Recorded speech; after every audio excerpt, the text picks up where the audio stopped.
Tonight, as many of you would have guessed, it's Star Wars: The Empire Strikes Back, which is widely considered the best sci-fi sequel ever, celebrated for its deepening of the lore, raising of the stakes, and surpassing the original success. And I agree with that. You might not. It'd be interesting to see what you think in the chat and in the comments down below. Tonight, me and an expert panel of nerds, geeks, and bellends have all gathered to talk about this exceedingly amazing film. And a lot of people bailed out when they heard it was Empire Strikes Back. You absolute heathens.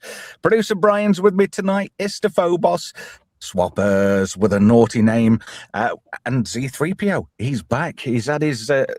What did they spray in that expansion port to make everything work? Z, was it WD-50? No, I think it was lard. Oh, that's even better. Not jabbages then, because that's what was in your microphone, wasn't it? It was a bit of a cloggage. Something going on with my original microphone. So my thanks to Melvin deeply for supplying a replacement not so long ago. Oh, he's a good lad. And joining us, because it's a Star Wars night, Ruin the Man Baby. Welcome, sir. Oh, good to be back, Trev. Yes, I thought I'd come back and check out, what some people say is a decent Star Wars movie. For me, it's right up there, definitely the second best. What's the first in your opinion then? The original, original Star Wars. I don't like to brag, but we all know. Oh God, I know where this is going. Anyway, moving swiftly on. I saw a post on Twitter today where somebody said The Last Jedi is by far the second best Star Wars movie ever made. I wonder who that was. I've no idea, but these ruintards, they're still alive. They're still about. Yeah, well, they're like something rats else to do with yourselves. They're everywhere. You have to watch out for them. Hello to everybody in the chat. Well done to Cartoon Man, who was first. Franco says he was third, but he wasn't. I think he was second. Voice Dude, you're third, not second. There we go. Hello to Snortopus. Who else is in there? Skyfire85, Badfoot. Also, Gavin Blackburn. Hello, sir. How are you? Paul Dickinson. Melv. Hello, sir. Melvin of the Deeply fame. And anybody else who might be joining us? MC. Nice. He says, is it Breakdance 2, Electric Boogaloo? I think you're absolutely right. But no, it's this. A long time ago in a galaxy far, far away. You've got to start a film like that, haven't you? I've got to thank producer Brian for taking all the snaps. I weave them all together. And something else to ponder on tonight, guys. I've been asked, is it possible to auction off next week's film? If you're okay with that in the chat, I will do that. If not, me and Brian, we've got one in the chamber ready. But if you want to bid on next week's film, you are more than welcome to. Anyway, let's crack on with this. Oh, just before we do, thank you, Gav. He's chucked us a pot knacker. Thank you ever so much. What do you think it should be, Brian? What flavour should we go for tonight? Bacon bolognese. Bacon bolognese. I was hoping for another seafood clunge bucket because I really enjoyed that last one. I lost at least half a stone. Don't they have a new flavor, WD anal? You can try that one. Yeah, it's only available on Tatooine, though, I see. Anyway, what a way to start a film a long time ago in a galaxy far, far away. And we've got the impressive scroll, episode 5. Oh, I best not do any voices because that upsets people too, you miserable sods. The Empire Strikes Back. It is a dark time for the rebellion. No, always is, isn't it? Although the Death Star's being destroyed, Imperial troops have driven the rebel forces from their hidden base and pursued them across the galaxy. Here we go. Evading the dreaded Imperial Starfleet, a group of freedom fighters led by Luke Skywalker has established a new secret base on the remote ice world of Hoth. That reminds me of Yucko the Clown. He got rebuffed when he tried chatting a lass up on a video. And he said, yeah, in your knickers, it's like Hoth in January. The evil Lord, Darth Vader, from Vulcan, obsessed with finding young Skywalker, lovely, lovely, has dispatched thousands of remote Jimmy probes into the far reaches of space. He's a bit obsessed, is Darth Vader. This is a novelty, isn't it? An open crawling Star Wars movie acknowledging the movie before it. Mm. I've got issues with this. It's not exactly neutral, is it? I mean, you can't just go straight in with evil Lord Darth Vader. I mean, come on, like prejudging the guy. Jeez, like the BBC all over again. Well, there's nothing like picking on somebody's dad, is there? The evil lord Scott Mills dispatching probes into interns. Too soon. Seriously, too soon, Esther. You can't say stuff like that. How will the Eurovision go on at all this year? Oh God. Oh, what's his name? Oh God, is it? Hello, Mum. I've got a computer or something on YouTube. Oh, jeez. Yeah, it's something like that, isn't it? Tell me I was having a fever dream. Hello, Is the song in Toshiba? Is it in German? Is the song or part of it in German? I don't know. I think it is. I'm not even. I'm not tooling with you here, man, babies. Honestly. I don't know. Anyway, we're getting off track. We are. Yeah, you've got to have a little bit of a swerve, but then again, that's what we're here for. But like I said in the title of the video, the best sequel ever made. And did it change movies forever? I seem to agree with my own statement there. I think this is like top notch. It's like above and beyond. Anybody want to challenge me on that assessment? No, I mean, essentially, Star Wars changed the whole meaning of what it means to be a blockbuster anyway. And this one just sort of doubled down on that. I got to tell you, I never thought I would wait, freaking 13 hours in line to see a movie, but here we are. Hello to Voice Dude. Hello, Mike. How are you? Hope you're well. Do Aliens? Well, we've done it, but we did it on Monday Night Mayhem. So, do you think Aliens deserves a redux if Voice Dude's the winner tonight? Have you done the special edition yet? No. There you go. Alien special edition. Can I just ask a question, Swappers? Go on. Are you in a restaurant by any chance? Are you washing pots? Something fell over in the background, I think it was. I was getting excited. You fell over. Hi, Jill. She's in the chat. Graham's there too. Hello, RG. She's in there with us. We've got a full house tonight. Loads of people watching on all three platforms. I love Star Destroyers. I make it no secret. Since I found out they look like Jar Jar Binks face on, and you can see it now, you won't be able to unsee it. Oh, you bastard. I could see it now. Yeah, but there's one that doesn't. This supports the Darth Jar Jar theory, and I'll stand by that. Michael Jackson begged George Lucas to play Jar Jar Binks. Yeah, this looks a little like Mickey Mouse to me, actually. No, he said it. I can see it. What do you think in the chat? Do you think if you looked at a Star Destroyer face on, does it look exactly like Jar Jar Binks? Sorry, did you know? Right, the biggest. To unsee this. Yeah, I know. Thanks for that, Z. I know where you live. I don't actually. But just one quick point I want to make. You know, when they were making the model for this, right?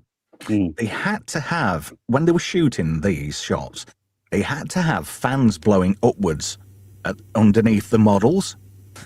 Because there was that many fiber optics and there was a big halogen lamp in there, the model kept warping and deforming. Now, some of the guys who were on the film crew, when the special effects guys went out the way for a cigarette or maybe a sandwich or a hooker, they turned the fans off because they didn't like the noise. So by the time they'd done filming, the model had warped right in the middle. And the director had a look, Irving Kershner looked at the dailies and said, no, I'm not quite happy with that. We're going to have to do a load of reshoots. He gave them 9 reshoots to do. The model had, the film crew had warped the model. So, Trev, that you brought up Michael Jackson wanted to play Jar Jar. Did you know he was a huge Star Wars fan? Don't Stop Till You Get Enough was actually inspired by Star Wars. Really? It has the line, keep on with the Force, don't stop. And What? apparently he wrote the song "I'm Forever Blowing Bubbles." Or am I misled there? But that's true. It's just a popular misconception. And he begged George to let him play Jar Jar and do the voice, and George said no. I'm You still were trying to saying, picture Ruin. what that would sound like. Michael Jackson as Jar Jar Binks. Misa Misa say some, we're gonna die, sir. Are you gay? You sound like Dobby the house elf. This had a budget of $30.5 million. Anybody want to guess how much it made back? Jeez. It covered the catering, I'm Oh sure. yeah, it covered Carrie. It covered Carrie Fisher's cocaine bill. Wow. Go on, Swap, as you were saying. It got re-released, didn't it? So it made a shit ton more than any of the others. Well, I'm talking about its original run domestic US. How much did it make? Couldn't Actually, answer. no, sorry. Worldwide gross, apparently, adjusted for inflation, $550 million, the 13th highest grossing film in the US and Canada. Wow. Yeah, it was 210 million unadjusted on the first run, but In adjusted dollars, that's minus payload, of course. And George Lucas financed this himself with his profits from A New Hope and a bank loan. yeah, and his toy sales. Yeah. It's funny that he said to Fox, "Oh, I'll have the toy sales then," and they went, "Yeah, that's peanuts. Get lost." What a mistake! He made more money through Kenner than he did through the film, pretty much. Oh yeah, he kept all the international marketing right. Like Fox had zero faith in the original film. So All Yeah, the know cool what? kids had Star Wars toys. I find it Franco. frustrating personally because when I made The Last Jedi, I insisted on keeping the profits from the toy sales. Didn't see a lot of money. Don't know why it didn't Yeah. work out.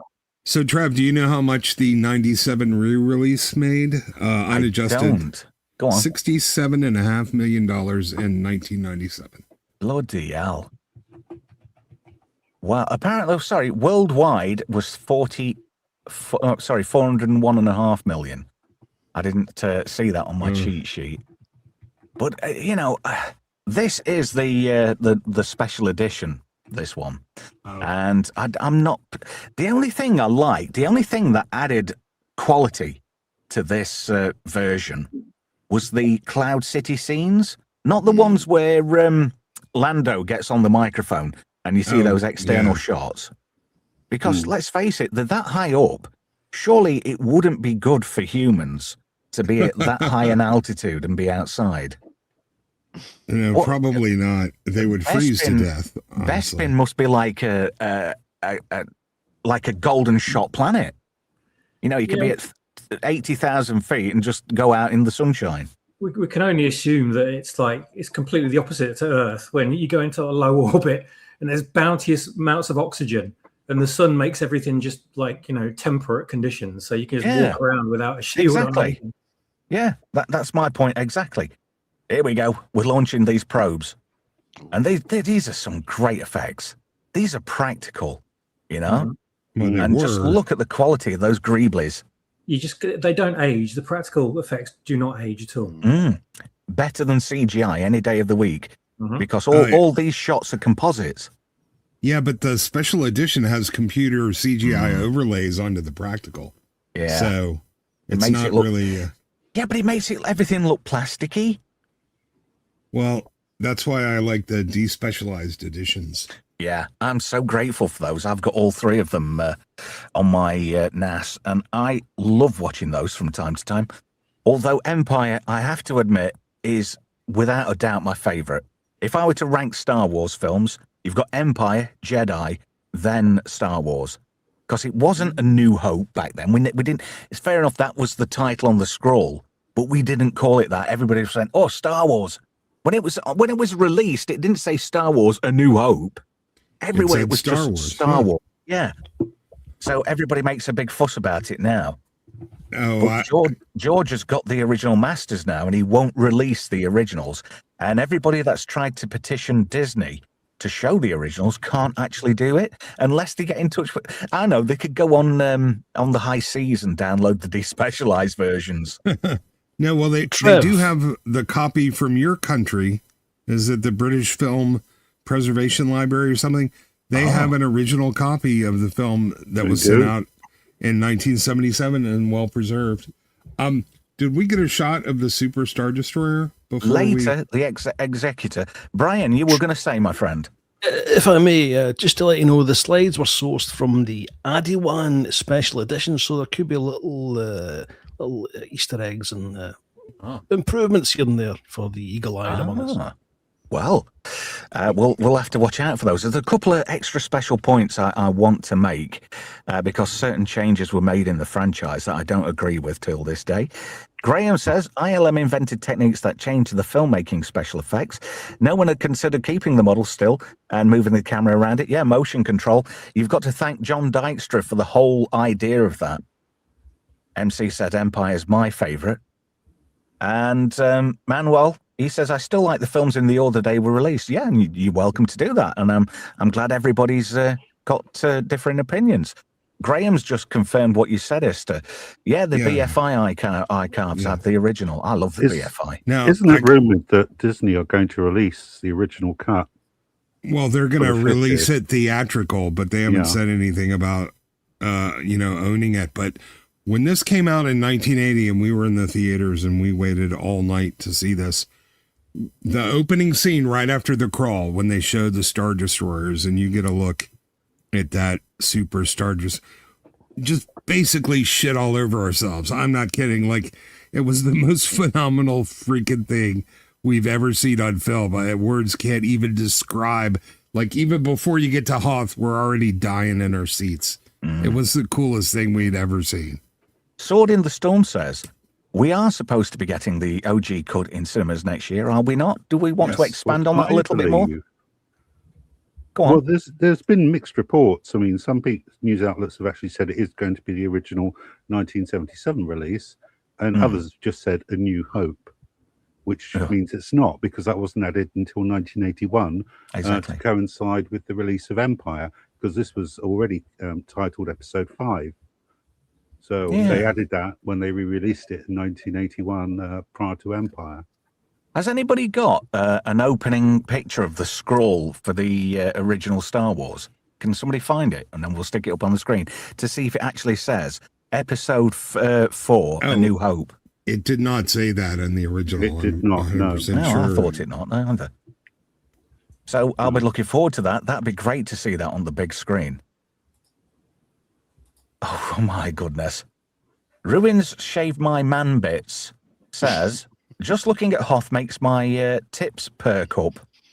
Like chapel hat pegs, I gather. There's always one. Well, at least it's a shaven haven. Ardent Party says, I still like Jedi most, but that has to do more with the green lightsaber than that. Yeah, that is mint. I've got it. No, I didn't mean it like that. It is good. I'm a simple man, and green is my favorite color. Well, orange is mine, you know. Do you know one thing that absolutely boils my... sorry, did I interrupt the joke there, Trev? No, it's all right. No, fine. Was there a punchline come? No, one thing that drives me crazy about the Disnoids is they call Jedi. They call the Last Jedi Jedi. Now we Jedi. Turn of the Jedi, obviously. Well, I thought that's what your man was referring to when he says Jedi. I thought, oh yes, I've got a friendly in the chat. Screen, Trev. Pardon? Can you share my screen? I can. Oh, here we go. It's why is it not letting? It's always a crapshoot. Yeah. Why is it not letting me add to stage? And Trev, I DM'd you the crawl, so on Twitter. Right. It's saying before presenting a screen, remove other media. It won't let me do it like that. So make sure that incognito window is minimized before he shows it. Oh, midget pool party. Let me just close that. Oh, gold. Anyway, anybody fancy a probing? Would you be able to just remove the other slides? Well, if I bounce out of this, it will make it start again, because you know what this bloody thing. No, don't worry. I'm just showing you the opening crawl, so it doesn't matter. It doesn't have A New Hope in it. No, I sent him one as well. So Bixby Snyder's in the chat. Hello, Bixby Snyder. Punchy's in there too. Gav says, don't do it, Trev. I thought this was really cool, and Ben Burt did some cracking sound design for this. And most of the sound effects in Empire ended up in the cartoon droids. That was shite. And did you know Stuart Copeland from The Police wrote the theme tune to droids? You know that We're in Trouble Again. Oh yeah, I didn't know that. Did he? But yes, he did. And if you listen to it, it does sound like like the Equalizer before the Equalizer and a bit of The Police. And he got a guy to sing the tune in the style of Sting just to piss Sting off.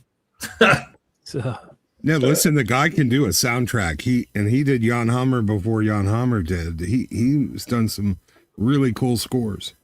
You can always tell when it's a Stuart Copeland because he did the original pilot music to Babylon 5. Yes, he did.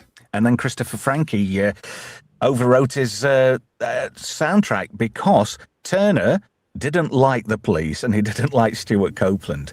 So he commissioned Christopher Franke to redo the entire soundtrack to keep it in line with the rest of the Babylon 5 series. Yep.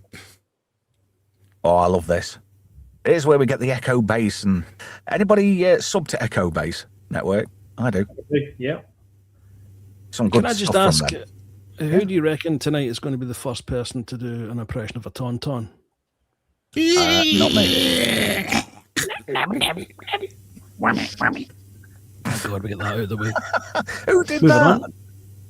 Who made that noise?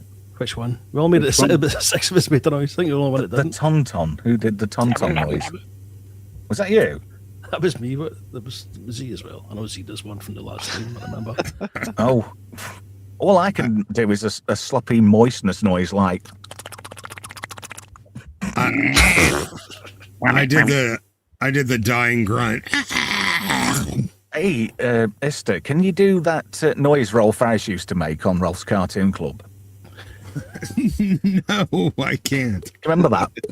Pings his cheek. Yep, Always two from little straight back, boys yeah. in the back of me truck. When I get them home, gonna give them. Anyway, this is Luke Skywalker. He's on a tauntaun. Echo Base, nothing to report. And that does not look sketchy. That looks like a proper pervert's monocular, doesn't it? George McFly special. Yeah. Look at that. It's even got a greebly on the front. Do you know what that is? You know the like lens bit. Do you know what that is? Go. It's the top off of a water barrel. Oh, What, it like does. a screw thing? I was going to say it just looked like a jug cap. Yeah. And the bit to the right, what looks like a bit of a sheriff's badge, that is an ILM Greebly, what they cast and scaled up. It's off a tank track. You know the bit what the tank track goes on? Yeah, I thought it was Sheriff Woody's badge. No, Painted white. that's a rusty sheriff's badge, apparently. Anyway, I remember this girl from a nightclub in Wakefield, the Hoth Wamper. And if you notice, I'd never noticed this until today, right? But look at that tusk to the left of its mouth. It looks like a skull. Oh. Let me just say, make it very big for a moment. Does that look like a? Oh God! It looks like shit. Yeah. it looks like Kane from Carol Ann. Yeah, it looks like a little face if you're going one way and a skull if you're going the other way. That is Yeah. weird. That's freaky. Yeah, I never noticed that till now. Graham says new pot knacker Star Wars edition now with genuine mock tauntaun meat. May the forks be with you. By the way, I've been to the Wakefield nightclubs. The girls do not have that many teeth. I can tell you. Oh, well, that's a shame. Anyway, no bollocks. It's got a little You're broken. lopsided There tusk we go. action going. too. Yeah, StreamYard's very weird at the moment. Let me just make it big just for everybody else so they don't have to look at our faces. That's what So she anyway, said. Anyway, he turns her down for a bit of rumpy pumpy. So, like any woman, loses her shit and she violently attacks Luke. But it was him. He was a monster. What a horrible person. He said no to a bit of rumpy pumpy. Anyway, Didn't they I have love to this. include that because Mark Hamill had been in a car crash. Or a car crash. Yeah. I've heard that about 1,000 times, and I believed it for many years. But I saw an interview with Mark Hamill from around about that time, and he said no, he was in a car crash. He said, but it was not serious. It was not unserious. No, he did a film, didn't he? Is it Corvette Summer? Yeah, Jinx. And it's you owe me a Coke. Yeah, it's because of that film he ended up in an accident. Yeah, he looked different enough that they needed to explain it in the movie. According to Hamill, he said no. So that's bullshit. Yeah, because that guy never lies, right? Well, different guy now, isn't he? A different guy now than he was back then. That's for sure. He's an arsehole. Who'd have thought? Who'd have thought he'd have turned into a complete asshat? Because how much is it? $600 for an autograph. Yeah. And then he goes picking fag ends out for an ashtray. We've all been there, Trev. That interview he did just after The Last Jedi, where he said to Ryan Johnson, "I fundamentally disagree with what you've done with Luke Skywalker," was the last time anything of any sense came out of that man's mouth. Mm-hmm. Yeah. Yes. This slide, if I may, have you seen the? I know what you're going to say. Where Peter May was actually talking. And he shouted, "What the hell have you been? What have you been?" Just like Cockney. Yeah. Okay, so the hospital report, it wasn't life-altering accident, but he did suffer severe facial lacerations, a fractured nose, and fractured cheekbones. So that's not nothing. Well, I'm saying, just going for the interview that I saw him with, he said it was nothing. So yeah, it seems it seems too coincidental to me that his introduction, he's got like a hat on, a hood on, a goggles over his face. You know, they really try and disguise him, and then seconds later he gets a swipe.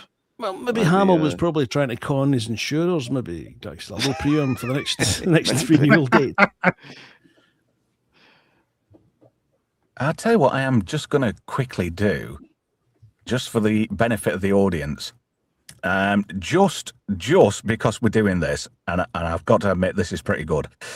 Brian, you know how you were saying there's the original footage? Yes. Here we go. Are you ready? Oh.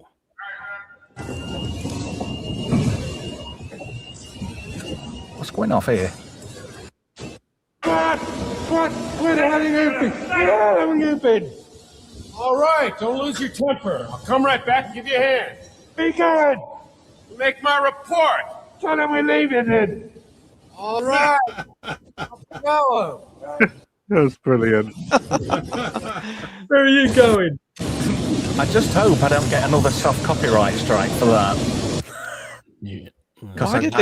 Why did they change his voice to a silly roar? I mean, that They should have didn't been even it. put subtitles up. It's crazy. It's the same with the Star Wars original one. He says when Kenobi walks out and he goes, "That old man's mad." Yeah. That was available at the time when I was going to go for it, but I thought best not to. Go for that one. Yeah. Anyway, just quickly, Dalek Bread says at me, car conked out in January, and I was stuck at the side of the road waiting for HR, waiting an hour for the AA. Turned up, looked under the bonnet, and said, "Looks like you've blown a seal." I told him it was just frost on my top lip. Classic. There we go. If anyone's ever got any clips of Dave Prowse's original accents while he's in the Darth Vader costume, I'd love a bit of that action. There is from Star Wars. Yeah. Is that? Oh, Yeah. Part of the Rebel Alliance, the traitors. See. Take her away. Here we go. I think I have got that. Hang on a minute. Oh, let me just go back. Let me just go back. I could find you the one with brick top, because that's quite funny. Oh, I'm looking for Luke Skywalker. Who was that supposed to be? Somebody from Liverpool.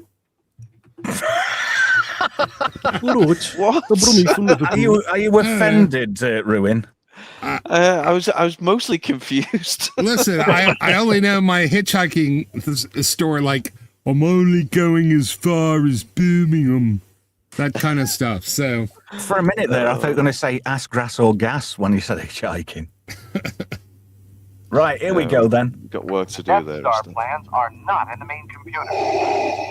Where is the data you intercept? What have you done with those information tapes? That sounds like you swappers. This is a consular ship. We're on a diplomatic mission. This ship carries the crest of Alderaan. Was there any of the royal family on board? Who will carry it? Start tearing this ship apart piece by piece until you find those tapes. Find the passengers in this vessel. I want them alive. That sounds nothing like me, Mr. Frodo. I can't tell if that's a joke or not. Was No, that it's real? for real. That's legit. Oh, Yeah. Swappers, can you put your head down the toilet like you were before and just repeat some of those lines? It was sound absolutely spot on. Oh dear. And the thing what annoys me as well with Star Wars, especially in the rejigged version of Jedi, how Sebastian Shaw is robbed at the end and they replace him with Hayden Christensen.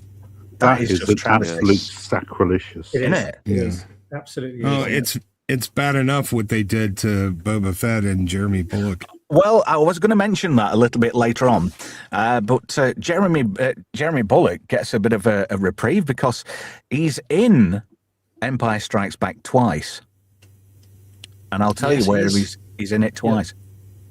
Anyway, And this he's in this is Revenge of the Sith too. See, I did it again, Trev. I spoiled one of your things. You could make that into a drinking game at this point. well, I'll tell you what. I try very hard to respect the guests and the chat, and I don't interrupt people or try and cut them off while they're talking. So I leave respectful gaps for people, and it's very rude for a host to talk over a guest. Solo, anyway. Yeah. Trevor, can I fill your respectful gap here just for a second and see this is the Waldorf salad guy from Faulty Oh, yeah, Towers? it is, isn't it? Yeah, it is. Let me just try and get us back at how we were. Just hang on a minute. Oh, I hate this. StreamYard is an arse. Yeah, but it's still a great speaker song. Yeah. And I like this. You know, what happens on Ord Mendel stays on Ord Mendel. Don't you think? And he's got a bounty on his head, but I can't see it. Hey. It's the taste of paradise. Thing is, though, I always like red bounties, and you don't see them for love nor money now. No, you don't, do you? Jeez. Yeah, the dark chocolate version. They're lovely, those. Bill, Like, get stuffed. I hate milk chocolate. And I still haven't got over the Kinder Surprise ad with the Chocodoobie Me on Scrubbly Chocodoobie Man on it. That's nightmare. All right. The token American has to ask, what the fuck are y'all talking about? You don't want to know. Trust me. Chocodoobie and Scrubbly. You don't want to know. You don't want to know. Shitty toy, full of one. It's the most scary advert you'll ever see. It ruined a whole generation of Gen Z. Just go. Gen X, rather. You could probably YouTube it, couldn't you? It's probably on there. Yeah. Yeah. I ain't gonna bother. So anyway, But I you love youngs this wouldn't understand it anyway because you're not allowed to have Kinder because you're like stupid or something. Oh, the things with the toys in them that kids Yeah, choke on? yeah, that they kids choke on them and shove them up their nose and directly into their brain cavity. You just that's can't be part of trusted growing with up. even basic childhood toys. Put that Kinder Egg down, kid. Here, have a Magnum 357 instead. nice. Well, Graham you says, know, "Good that- job, Z isn't here. He'd fill all your respectful gaps." I would. I'd go in dry as Yeah, well. but shoving toys up your nose, that's part of normal growing up. MC says, "Me Scrubble now." Yeah, I remember that. God, don't. Just don't. Fucking hell. Chocodoobie. Gav I want says, to point out how cute. Chocodoobie's on YouTube. Sorry, yes, Dad. Just Oh, that's good. I just talked all over you there. I do apologise. No, when I said I do the premature exposition, like you're planning to say something later on in the stream, and I always bring it up too early, premature. But she looks so cute here. Look how gorgeous she is. All the way She through. does. This movie. Yeah, all the way through. Can you go back? You a know slide a what? second?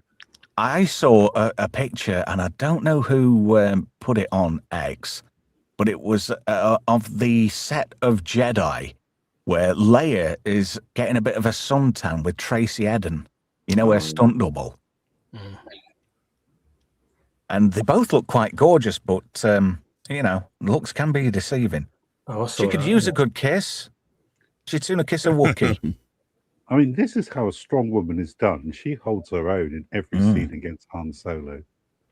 She's only little, but she takes no shit off nobody. Exactly right. That's because she's coked to the tits.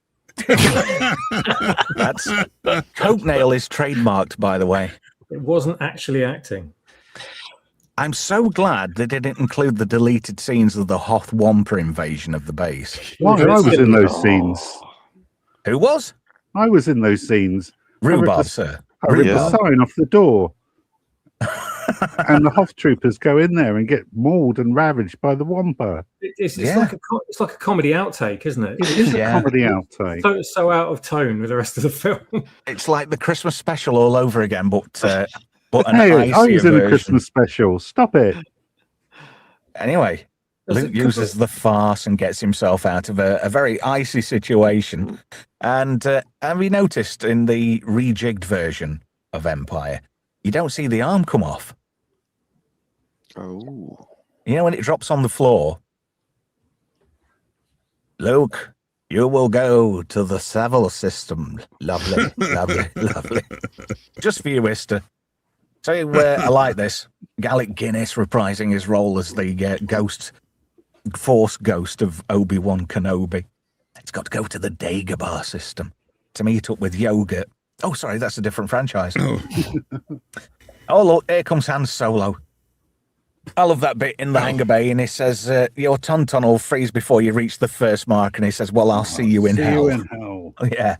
All right, I just want to say, Melvin sent me a link. That commercial is freaking nightmare fuel. Who in the hell thought of that? Holy crap. So you know what chock-a-doobie me on chock-a-doobly me on scrubbly chock-a-doobie means? Oh, my God. Isn't that nightmare fuel? What marketing guy came up with that thing to sell to kids? A German one, don't worry. Away. It's a German product, so don't worry about it. I hate to pick holes in such a allegedly fine movie, but if a tauntaun is freezing up when it's got a big furry coat and it's running, so it's warm, how the fuck is Han Solo okay with a parka jacket on? I mean, because he's a main character. Oh, okay. Tauntaun's a plot device. Yeah, I don't think all these things in my movie. That kind of messed me up a little bit the first time I saw this in cinemas, about 1983. I think I saw this when it was rerun again. And you know where Han Solo slices it open and all the giblets come out? Honestly, I think I puked a treat up. Interesting fact on Obi-Wan Kenobi, during principal photography, they were still unclear if Alec Guinness would return. Really? He'd just had an eye operation. He did agree and worked just one day. He arrived at 8:30 a.m. and completed all of his scenes of the movie by 1 p.m. And he got paid 0.25 percentage points of the movie's gross. Jammy bugger. Holy what's that? For like 4 hours work. Yeah. Just a quick question for the panel, right? Christmas 1981 or maybe 80. I think it might have been 80. I got a Kenner snowspeeder for Christmas. Whoa. And the right-hand side laser at the front would never stay in. Did anybody else have that same issue? Well, are you referring to the cream-coloured poles with the clear... with the lasery bits in, where you could press the button on the back and it'd make that noise. And they were like forever falling out of the main housing. Yeah, I had that problem all the time. I never thought to glue the bastard in. But then again, I was only 8. No, hang on. No, I wasn't. I was 6.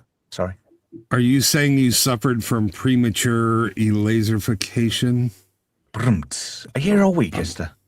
I am.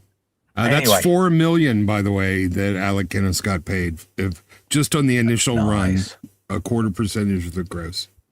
And who'd have thought this was outside a hotel in Norway? Yeah. I'm sorry, can you put up the punchable faces chat there? Hang on a minute. At Ardent Party, I used a stick red plasticine on the figures to simulate blood too. Is that the one you're on about? The one before that. Yeah. Right. Oh, there we go. I had the toy tauntaun with the rubber flaps on the stomach. I filled it full of Heinz baked beans to stimulate the guts. Oh no! You sick, No. sick man. You needed spaghetti hoops. That would have worked better. I mean, I dread to think what he'd fill his Spaghetti bolognese would have looked with dogs. Yeah. Punchable, what would you put in your Thala Siren tit? That's what I want to know. I don't know. I mean, it needs to be MC creamy. had the same issue too. Sorry. Pea soup. Yeah. What was the...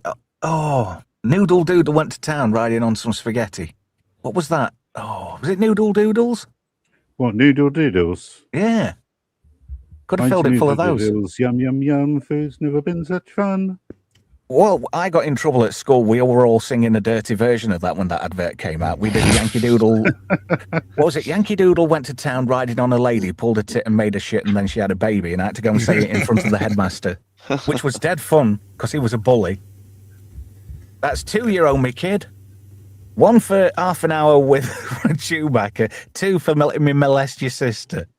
And 3 for whoever gave you that haircut. Holy shit, dude. Oh, we all had haircuts like that back in the 70s. I bet you did too, Easter. Come on. In fact, I make a guess. I make a guess. In 1980, you look like a Mac Daddy pimp. I looked like Michael McDonald from the Doobies. I bet you sounded like the soundtrack to Boogie Nights. I bet you had like them big heels on, some flares on, and you had like a band following around going down, down, down, down, down, down, down, down, down, down. That's better than going. That tune I did was actually from a dirty movie, and it was used in a Drifter advert in the 90s. So was mine. It was a different kind of dirty movie. You just put rubber cement on the end of the little laser and missiles, enough to thicken it up so you don't glue it in, but it'll stay put. What are you talking about? A model or these activities on Tatooine? Luke looks like he's been in a car crash here, doesn't he? He looks terrible. Yeah. Real Coincidentally. scars. Sorry, Z. Coincidentally, yes. He does look like he's been in a car crash. Thing is, what actually is Bacta? Healing fluid. Yeah, I know, but what is it and where does it come from? Magic What is plot it? device. Is it squozed from something in particular? Did we know? Genetically modified jizz. Ooh. Ooh. Z, what do you know? What can you tell me? What can you tell me about Bacta, and does it contain any kind of spermage? I can't tell you about Bacta because it's classified, but yes, it does contain spermage. Wouldn't it be great if Disney just, come up with a definition? It was something like, finely ground Yoda. Yeah. Just whatever that species. What's that Yoda species? What do they call them? Nobody knows. No one knows. They're called green knows. Oh. Yep. Well, stick one in a blender, and that's your Bacta fluid sorted. Dale, now you've said it about the guy from Faulty Towers, I can't unsee that. Yeah. And John Ratzenberger is in here as well. Oh, yeah. So He was the deck officer, wasn't he? One of them. Yeah. But he's been in everything. He was in Superman. He's been in nearly every Superman as well. Close Encounters, was he in that? Yeah. And as we discovered a couple of weeks ago, Lance Henriksen was in there as well, in Close Encounters. Trev, sorry. Can I ask you a question, Trev? If it's sexual, no. Oh, okay. I'll save that one till later. I'll ask you a different far one. away. You mentioned you had the Snowspeed. I presume you may have had some other toys from this movie. Did you have, by any chance, the ice base?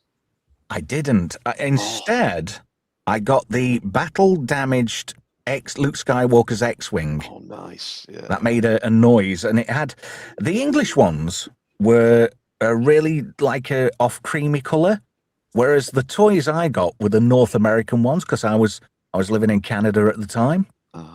So when I came back to the UK, and I got all these like Star Wars models, everybody was like going, "Why is yours so different?" Well, it's the American one. Yeah, because the X-wings had a vibrator for the laser, didn't they? And Yeah. red LED, whereas the British one didn't. Yeah. The reason I mentioned the iSpace is because I don't know if anyone else remembers this on the panel or in the chat. They messed it up. They obviously didn't get the memo, and it was marketed as the Imperial soldiers were defending the hot base, and the rebels were attacking it. And Darth Vader even has this strange throne room type thing. It's so bizarre.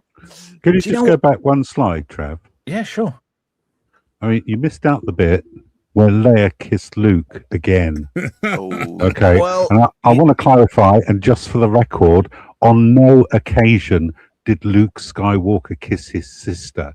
It was Leia who kissed Luke on 3 separate occasions, and she initiated the kiss without gaining consent. So I wish people would stop blaming Luke Skywalker kissing his sister, because it never fucking happened. He didn't pull away though, did he? And he didn't have to Did open his celebrate mouth it, as didn't he? well. Yeah. Celebration going afterwards after the first one. Yeah, if I kiss my sister, I'll be doing the same. And by the way, Trev, there is an insectoid species called the vrotics who secrete a substance which is integral to bacta when combined with a bone-white bacteria from the planet Thyfera. Aha. So it's basically insect jizz. Well, Skyfire says, per the old extended universe, Bacta was a compound of specially grown bacteria and the secretions of the vratics. There you go. A sentient species of large insects. So, yeah, spot on. You're both right. They're sentient, so they got humans to milk them. Oh. Sword says you didn't need consent to kiss people back in the day. There's a name for that now. Anyway, moving swiftly I'm on. surprised that, Leia doesn't get referred to the Rebel Alliance HR department here. Yeah. Well, there was no HR back in the day. You just had a bloke saying, yeah, you've got the job, start on Monday. Oh, I love these probe droids. And I love this scene. They go for it, and Chewie does the bait, and Han does the switch and shoot, because Han always fires first. And then it blows up. Part of that's from an aircraft engine, that middle bit. Yeah. I think you could be wrong. I think it's a Rolls-Royce Dart, and it's an absolute pain in the arse to sort. I used to work on them back in the day. Welcome to Boring Facts and Derailing the Stream on the Trev Retro Show. Oh, it's perfectly fine. Don't worry about it. Ladies and gentlemen, welcome to Anorex Anonymous with your host, not Brian. Hey. There we go. And just one shot and it blows up, but there's a reason for that. And there we go. There's the executor. Who was asking about that? Was that you, Ister? Yeah, because when this first showed on screen, we just all jizzed all over absolutely. Sexy shit. Do you want to know a really interesting and boring fact about the executor? Yeah. I know several, but let's hear it. It's 5 miles long and 3 miles wide. Wow. What, the model? No. The ship in the film, We're using imagination. Looks way longer than it is wider. I mean, those measurements seem, I don't know. And it's because it's from the side. Compare that to a Star Destroyer. Star Destroyers are absolutely massive, and they've got hangar bays on the Death Star. Yeah. I love how they're all horizontally aligned when you don't have to do that in space. There's no up or down or left or right in space. There is not, no. No. Oh, God. Snort says in the chat, the Skywalkers are from Arkansas. They all kiss their sisters. Yeehaw. That is just that I don't think I've actually ever seen the actual ILM model of the Executor. I'm going to have a look for that later. I do wonder how long it must have taken them to assemble that. Yeah. 5 months. Ages. Yeah. Can't wait for the Lego set of this one. Don't. I looked at, my son said, Dad, you're going to have to treat yourself to getting the Y-Wing. And I'm like, yeah. And you wouldn't believe how much it cost. What are we talking about now? The Lego one? Lego Y-Wing, the really top-notch one. Go on. It's more expensive than the Millennium Falcon. Good Lord. Let me just, I'm going to get that back up, actually, because I looked for it on a certain river-based shopping website, which might have been a bad thing. Where is it? Here we go. 139 quid. Ah. Oh, no, that's not the one. That's for the Resistance Y-Wing Starfighter. Where's the other one? Here we go. £572 Bloody hell. for the Lego Y-Wing. Right. It is, I shall tell you, model set number 7518. So I'm going to get another Bandai and get that built up. And I love this. This model of the Executor was 10 feet long and had 250,000 individual lights shining through, but they didn't have room for the fiber optics. So they covered it in brass plates and etched each individual light into the brass around the side. Nice. Using neon tubes internally. But so there were 250,000 individual pinprickles. Took 5 to 6 months. Guys coming in and working all night in shifts to complete this model in time. Does it say if Colin Cantwell did this one? Is that a UK thing that I don't understand? I thought it was one of the model makers at the early ILM. Oh, there were like 25 people that worked on this thing to at least get it lit up. That's Anyway, it. The rebels are there. there we go. You beat me to it. And just a quickie. I love the fact that Mr. Bronson from Grange Hill's in this.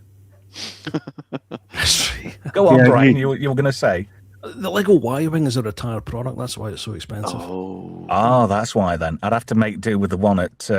I think I'd soon build another Bandai, to be fair. And if anybody wants to know how the Excelsior's coming along, yes, I've made a lot of progress. And I've repaired the slight boo-boos I made with it with the Dremel. Anyway. General Veers. There he is. By, what's his name? Thingamabob. He's been in everything. I can't remember his bloody name now. He was Donovan in, Last Crusade, wasn't he? Yeah.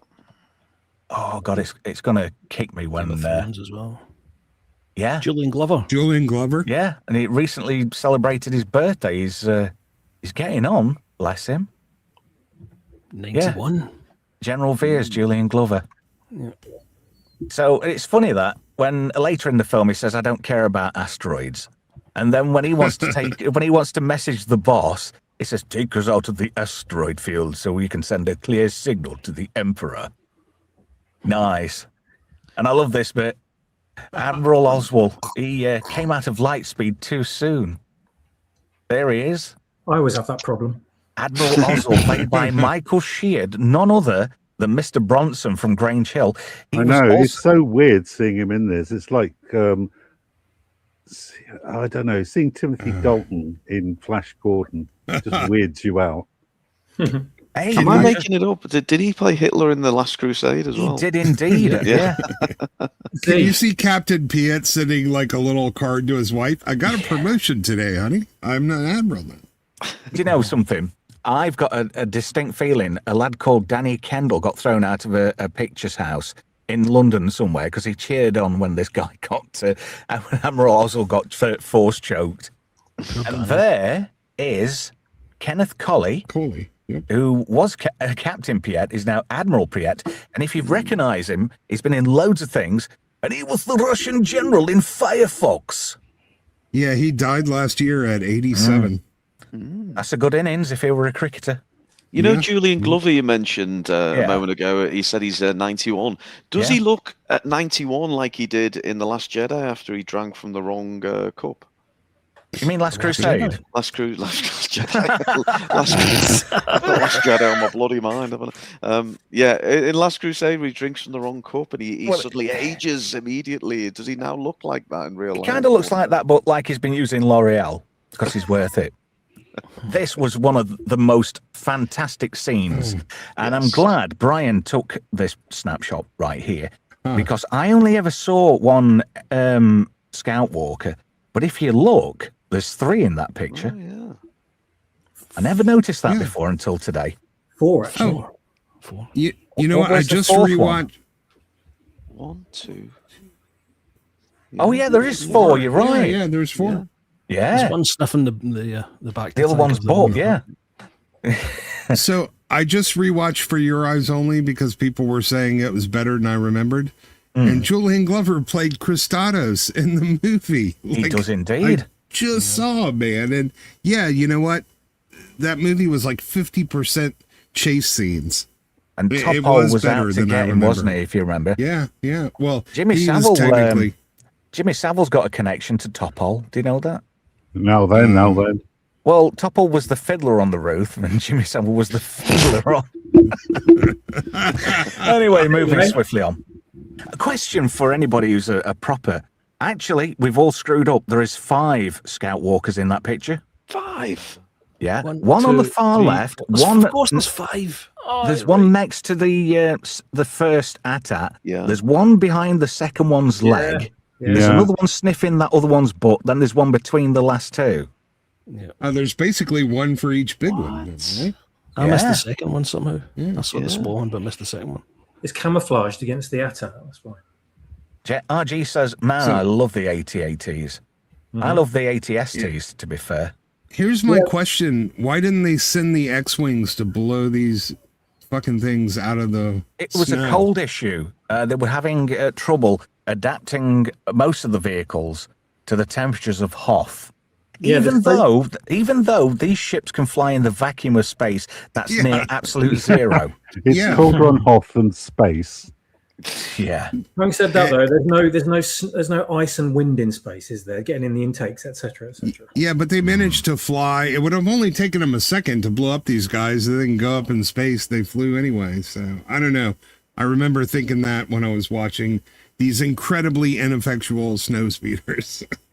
Well, These were some of the greatest toys as well, but they suffered the same problem as the snow speeder. They had 2 little see-through pieces of plastic tubing underneath where the lasers are, and they used to keep falling out their mountings. People kept losing them.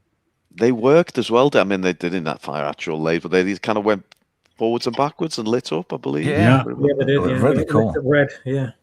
And you know, you knew your mate were posh if he had one of these for Christmas. Because the one I ended up with was cut out of the back of a Frosty's box. It's like my Blake 7 communicator. I had to make do with one off Blue Peter. The poor kids had the Rebel Transport, which was just an action figure holder. It was really. I used to love that though, even though it was. I absolutely loved it. Great stuff. Some great memories coming back about this. Oh, there you go. There's that set you're on about, isn't it, Ruin? But That's that the one. one. Wasn't there another one that was the exact same model, but it was a dark grey, like an Imperial grey?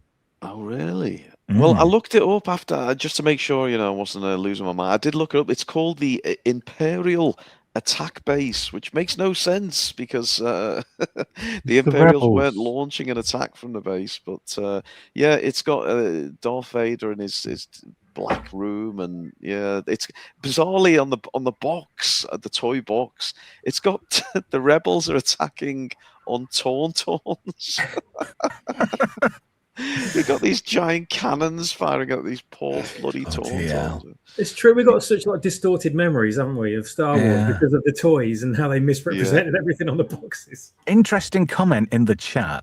Sword says the reason they didn't use the X-Wings is because they needed to sell the new toys. Spot on. That's I've got it. a question for Ruin. Ruin, do you think this scene would have been improved by one of the soldiers getting a finger in the snow, putting it in his mouth and going, yes, snow? Yeah, I think you'll find any scene will be improved by someone dipping a finger in, if you know what I mean. So. Do you know, it was Dak's first day on the job, and he'd wrote a quick note to his mum saying how excited he was to get partnered up with Luke Skywalker, and he felt extra safe because he got the hero of the Rebel Alliance with him. It's like Ed Meat from Hot Shots, isn't it? Yeah. Hello, Wedge. You were McGregor's uncle. He was Kit Curran, wasn't he, if on TV? Do you remember that? He was, the Kit Curran radio show. Yeah. Now, did you know that the Echo-based troops were actually Norwegian mountain rescue skiers? Really? Yeah. In exchange for their participation in the movie, Lucasfilm made a donation to the Norwegian Red Cross. Oh, I did Is that know like that. is that I like did know Norwegian leather exports? Yes. Anybody remember Norwegian leather exports? I don't. Adrian Mole. He sounds used to have that dodgy. chart, didn't he? He used to measure his knob every day. Oh God. And he used to write it down as Norwegian leather exports. Can't you remember that? No. Fucking hell. Oh, and I love this bit. Oh, Wedge. Wedge doing the best bit because he's always the top man. He's like a stealth hero, isn't he? He never gets the credit, but he was in all three films. Yeah. Do you remember Kit Curran's pal that was also in Star Wars? He was Rancor. Master. Rancor Keeper. Well done. Yeah. The dodgy bloke with the weird eye. And did you know, coincidentally, he's the maternal uncle of Ewan McGregor, who played Obi-Wan Kenobi in the prequel trilogy. Oh, lovely. We're on about Wedge. Yes, Dennis Lawson. Dennis Lawson, yeah. True is that. Anyway, after Wedge downs this, they're easy pickings. Even though those blasters, the armor's too thick for these blasters. And When yeah, they're it down, works though, now. when they're down, their shields are off, aren't they? So they can, I don't know. Yeah. I feel sorry for all those. They could do a robot chicken skit of that, couldn't they? Like all the blokes, the snow troopers inside that getting thrown around. Yeah. Uh-oh. Yeah, it's bad news for Luke. He might be the hero of the Rebel Alliance, but he's just shit at driving. Can I poor old say Dak. that the stop motion in this is absolutely impeccable and absolutely could not be improved by the use of CGI. Do you know something? I'll give you a bit of a hint there. I will say Dick Jones's arms. Same guy, Phil Tippett. Yeah. And he also animated RoboCop 2, didn't he? Oh God, that awful Frank Miller script. Remember, they did do a robot check-in with this bit where the stormtrooper's on the toilet and a grenade comes up through the floor and he's like, oh shit. I'd have loved to have seen that. I love this bit. So cool. It's iconic now, isn't it? This bit where he just fires the grappler up and just tosses the grenade. Yeah, who'd have thought he'd have carried her that round? There was talk on Echo Base that was some kind of sex toy. Why is he going around with a dildo attached to his belt? I don't know. It'll come in useful eventually. See, he's got the Force. He could see into the future, so he knew exactly what was going to happen. Yeah. And I love this because when he goes up on that bit, the John Williams Star Wars cue kicks in, and you get that real sense of like intense adventure for like about 18 seconds. It's just that bit of needed swashbuckling, isn't it? A bit sort of Indiana Jones swinging from his whip. Well, he didn't see into the future enough to know not to get shot down, so that was disappointing. Well, he didn't tell Dak about being killed either, did he? So he's a bit of a bastard. No. When they got back to Echo Base, anybody seen Dak? He's nipped out for a kebab. He's a little bit flatter than he was before. I think he's having a dump. Yeah. Here we go. The man. Ooh. Here he is. You never see him land in his shuttle, though. No, you never. You don't see the AT-ATs land. You don't see these guys turn up, do you? But they just, it's fine. But it would have been Wouldn't nice. that have been a nice coincidence if the shuttle he came down in on was Tidarium? Oh, That would have been such a good callback for Jedi. they didn't have those production designs back then, did they? That was only for the don't third know. movie. Well, they had a lot of stuff on the shelf and in the chamber ready to go. So what didn't get used in these films often got reused or used for the first time in the subsequent films. And I love this bit. I love this bit. The snow trooper was one of my favourite stormtroopers. Mine too. Yeah. In fact, my favourite stormtrooper is above my head right now in its packaging. I'm surprised that these Scout Trooper, my favourite. Scout? Trev, we got similar tastes, mate. They're my two favourites as well. Scout Trooper is definitely my favourite. Scout Trooper and Snow Trooper, yeah. I'm surprised these stormtroopers here haven't been cancelled though by the woke mob. Oh yeah. Why? They look a little KKK-ish. Yeah, big Kathleen Kennedy Club. Oh, you fucking boomer! You had to say it. Well, They were funded by the. Oh no! Shut up now. Okay. Moving swiftly on. Anyway, Han Solo. We always keep saying that the Millennium Falcon's a piece of junk, and he can't get the bugger started. And then I like that. Would it help if I got out and pushed? Yeah, not helpful, Leia. Thanks. But this is a great bit when they do get it going. Straight out the base, no messing. Luke's already like chuffed off with Arm. Yes, where's your sister, Luke? Have you still Dax over there? Where? He's off to Dagobah. I love them helmets. I'm going to make one of those. I've had a new toy come yesterday. Is it a 3D printer, Trevor? It is. Oh, It is indeed. You're going to be making phasers and communicators. How did you know I've already downloaded the STL file for the Star Trek 6 assault phaser? Excellent, excellent. My boss very kindly gave me £100 off voucher because he'd like got loads of 3D printers. And he said, "Oh, do you want this?" And I'm like, "Yeah, all right then." So I sold a few bits of equipment, some studio gear. I'm nearly out of studio gear now. I have sold that much to reinvest in other stuff. But that's the economy at the moment, isn't it? You're having to flog all the stuff you swore you'd never sell just to buy the bits you need. Like your arse. Nobody wants to pay for that. Who wants a 52-year-old fat arse cherry? No, I know exactly what you mean. I've got one of the only incomplete sets of Irwin Toys reboot figures in the world, and I'm starting listing them on Thursday tomorrow. So after having one of the only complete sets, I'm finally having to part with it, and it's heartbreaking. I tell you what the ex-wife's got under the bed.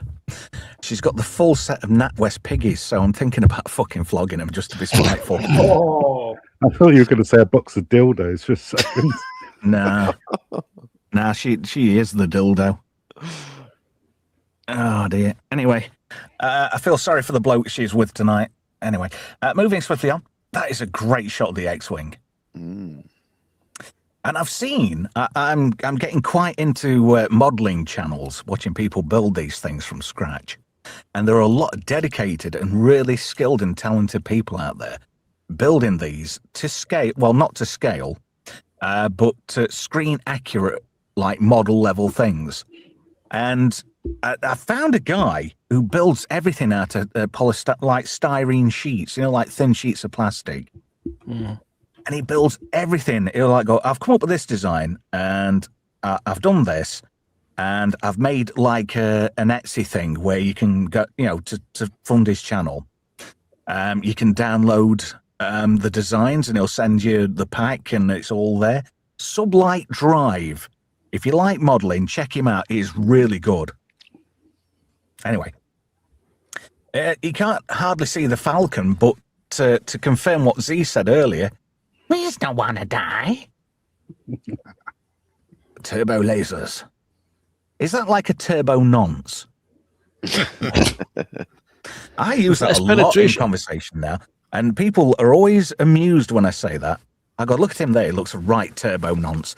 In fact, there's one bloke who I used to see on the school run, and we used to call him Mr. Tumble because he actually looks like fucking Mr. Tumble. I hate that guy so much. Yeah. Trev, a wee message in the private when you've got a chance. Okie dokie. Yes. Yeah.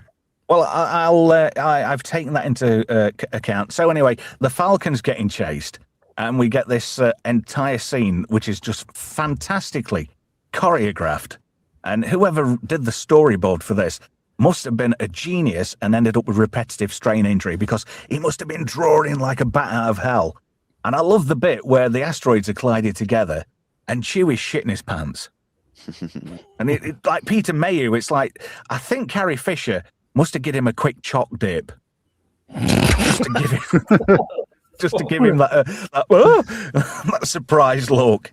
What do you mean, asteroids, Trev? 2 of those are potatoes. I have it on good authority. yeah. You say Right.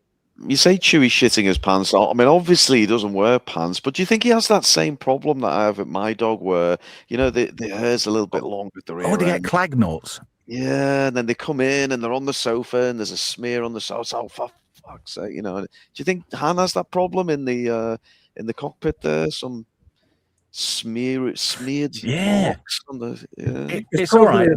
There's probably a semi-brown streak, isn't there? That's, no wonder that. Do you know that bloke who looks like a bell end in Jedi? And when he's sat next to Lando, no wonder he's probably complaining because he's got skid marks all up the back of his legs. What, Yum? Hey, motherfucker, I'm flying this bitch, all right? Titan in the chat says, Asteroid Field soundtrack. Yeah, John Williams did a fantastic job on this. Manuel says, yeah, my favourite scene in the entire film, great score by Williams too, definitely. Nice to see you in the chat, Titan. I think we've just took his channel cherry. Any advice for Titan, Z? No, we've took his channel cherry. Titan? Sounds big. if he gets his way with him, he'll be a Lucen before long. Oh, Iceman, nice to see you in the chat, mate. Best sequel ever made. Is this the Last Jedi stream? Thanks, no, Iceman. I appreciate just you, bad my movies, that was. Anyway, Luke goes to Dagobah. What could possibly go wrong? Oh, you twat. Sorry, mate, can't park there. Can't park there, sir. Oh, you know, that'd be good if you could go back in time and say that to him, because he wouldn't get the joke. Now this is completely ridiculous. Park there you can't, mate. Yeah. Anyway, we get to this bit here. Feel like we're being watched. Frank Oz was the only letdown on the voice because it just sounded like Miss Piggy trying to have a shit. Have you got... Hey, Piggy, have you got constipation? Any thoughts on this when we're introduced to Yoda, who's being a tit to test Luke? I wanted Luke to shoot him, to be honest. I thought he was so fucking annoying. And just, Wouldn't that be funny? He blew his fucking head off. You said you thought he sounds like Miss Piggy, but I think he sounds like Fozzie. Actually, on second thoughts, he sounds like Grover from Sesame Street. Oh, Grover. Yeah, I think Grover is about the closest.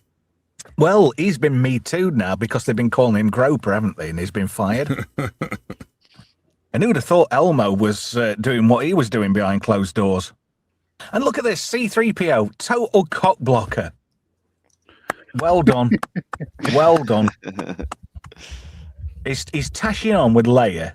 And I'm not joking. I bet she's got a wide on you could fly the Falcon through. And it is. What did he say? He's managed. Dripping.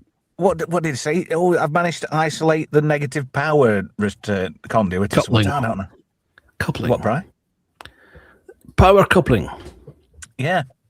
It's like, whoopie fucking do. I'm impressed. Piss off. I'm trying to tash on. See, what did you do there? Cock blocked. My speciality. I have to wash those knickers later. You are the master of coitus interruptus. That's a great scene, though. Because in the technical bits and bobs, this is a part of the hyperdrive system. Oh. I like all these little, like people have done Haynes manuals for this stuff. Yeah. How dedicated must you be to actually create a whole universe for something what doesn't exist? So this. One bit I don't agree with here. Oh, is this a special edition change? Is it? Take it up with Brian. He's the producer. This is I believe the 2004 change. It's either 2004 or 2011. Can't quite remember. The Blu-ray came out in 2011. The one that gave Vader the get rid of the silent sacrifice and replaced it with a no. I'd have preferred it to be Clive Revel. Clive Revel did the voice, but it's actually an old lady who did the with American Monkey actress, Eyes. Monkey Marjorie Eyes. Yeah. Who's uncredited. And they superimposed chimpanzee eyes. Yeah. Nice. It was actually Michael Jackson's Bubbles. Oh my God. I love that set though. Look how impressive that looks. And it's only plywood. You know, if you were to look at that, you know, it's the 6 foot rule in cinema. If it looks good from 6 foot away, it's good enough. You know, this reminds me of some of the Teams calls I have at work. You know, you join the meeting and someone sat so fucking close, and you're like, just get back from the screen, you fucking idiot! You're so close. Darren, can you back away from your camera? You've got a bogey hanging. But how many movies have we done where, okay, people are watching, they get excited when the stream is over. You're going to want to go and actually watch the movie, but you can't really get a real version of this original movie. That just sucks. Addy One's version is superior. 4K 80 as well, despecialized. Yeah, definitely. I agree with Z. That is by far the best one so far. Anyway. Yes, but that is not an official vector via which you can, you know what I'm but saying. Who cares? It's the closest thing to the actual genuine article we're ever going to get. You know? Because unless George Lucas expires, there's no way Disney's going to release that. Anyway, Luke bangs his head. Even though Mark Hamill's a midget. You think the Star Wars 77 and this one 80 are the best versions of that? Yeah. I don't like the special editions at all. No, I know, but there's a couple of, there's despecialized, there's the hyperspace editions, then there's 77, 80 editions. So, well, to be fair, I love the despecialized, and I love the 77 and the 80 and the 83. Okay. You know, they are just bang on. And to consider, they're pretty much free to get. You know. Can't knock it at that for that price. Sword says the OG versions are on DVD and as special features. Yeah, you turn the discs over. They were double-sided DVD discs. I've got that box set somewhere. Anyway, we have this whole chat where Luke's like, he's hurt because he's been caught out by a Muppet. He's looking slightly better, but look at his nose. It's all like he's been doing coke with Carrie Fisher. Yeah, no, I have all these on Laserdisc, and they look so much better than they look so much better than the DVD versions. I got Panasonic or Pioneer? Pioneer. You're the man. If I were gay, I'd want to have your bum babies. You know something? He kind of looks a bit like Daniela Westbrook now, doesn't he, Mark Hamill? Or is it the other way around? Don't know. Hey, Minox, huh? Look at that. He's firing first again. He's always the first to shoot off. Sorry. I got a bit excited there. That was me. Sorry. Oh, sorry. Get your finger off the button. Do you know, I've got the actual movie playing in the background, and on my VLC media, my mouse moved across the All right. I thought, how the bloody hell did I do that? I didn't realise you could do that straight from the screen, but there we are. Yeah. Many apologies. Well, your producer, Brian, you've got full access to this. You could technically boot me off and hijack the stream if you wanted to. I should just have kept quiet about that, shouldn't I? Just let you think you were going off your head. I'd like to be off my tits, to be fair, but that's a different matter. Minox chewing on the negative power cables, and then they discovered that, yeah. Did you know that this is the only movie in the original trilogy where they built a full-size Millennium Falcon? Ooh. Yeah, that is a good shout. How come is it? Can I ask you a quick question, Z? Yes. I don't know whether it's your new microphone, but you kind of sound like you're only supposed to blow the bloody doors off. That's exactly what I was going for. Well, there we go then. More fool me, because I'm a dumbass, to be fair. Oh, what's this in the chat? Eda Bargadix. Oh, I'm not reading that out. Bag of dicks. Yeah. I'm not going to read it out so it says it, am I, you doink? Anyway, Adawan's Star Wars and Empire Revisited are the superior versions, way better than the original releases. How many socks have you got on, Swaps? 3, as usual. Yeah. He's a man of many talents. Anyway, They're only the ankle socks, though. Don't get too crazy. I wonder if you put googly eyes on him. Have you put googly eyes on him, Swappers? Yeah, he's busy in other accounts. I was muted then. I was muted. I've got 5 socks on because it's a cold night. Ah, figured. I got a feeling. A bit nippy out. Hello to Ref. To me, that voice was more like 10,000 brown M&Ms to fill a brandy glass, or he wouldn't get on stage that night. Guy from Wayne's World. Check out Z with the up the arse corner here. Well done, Z. Now, wait, can you go back a second to the...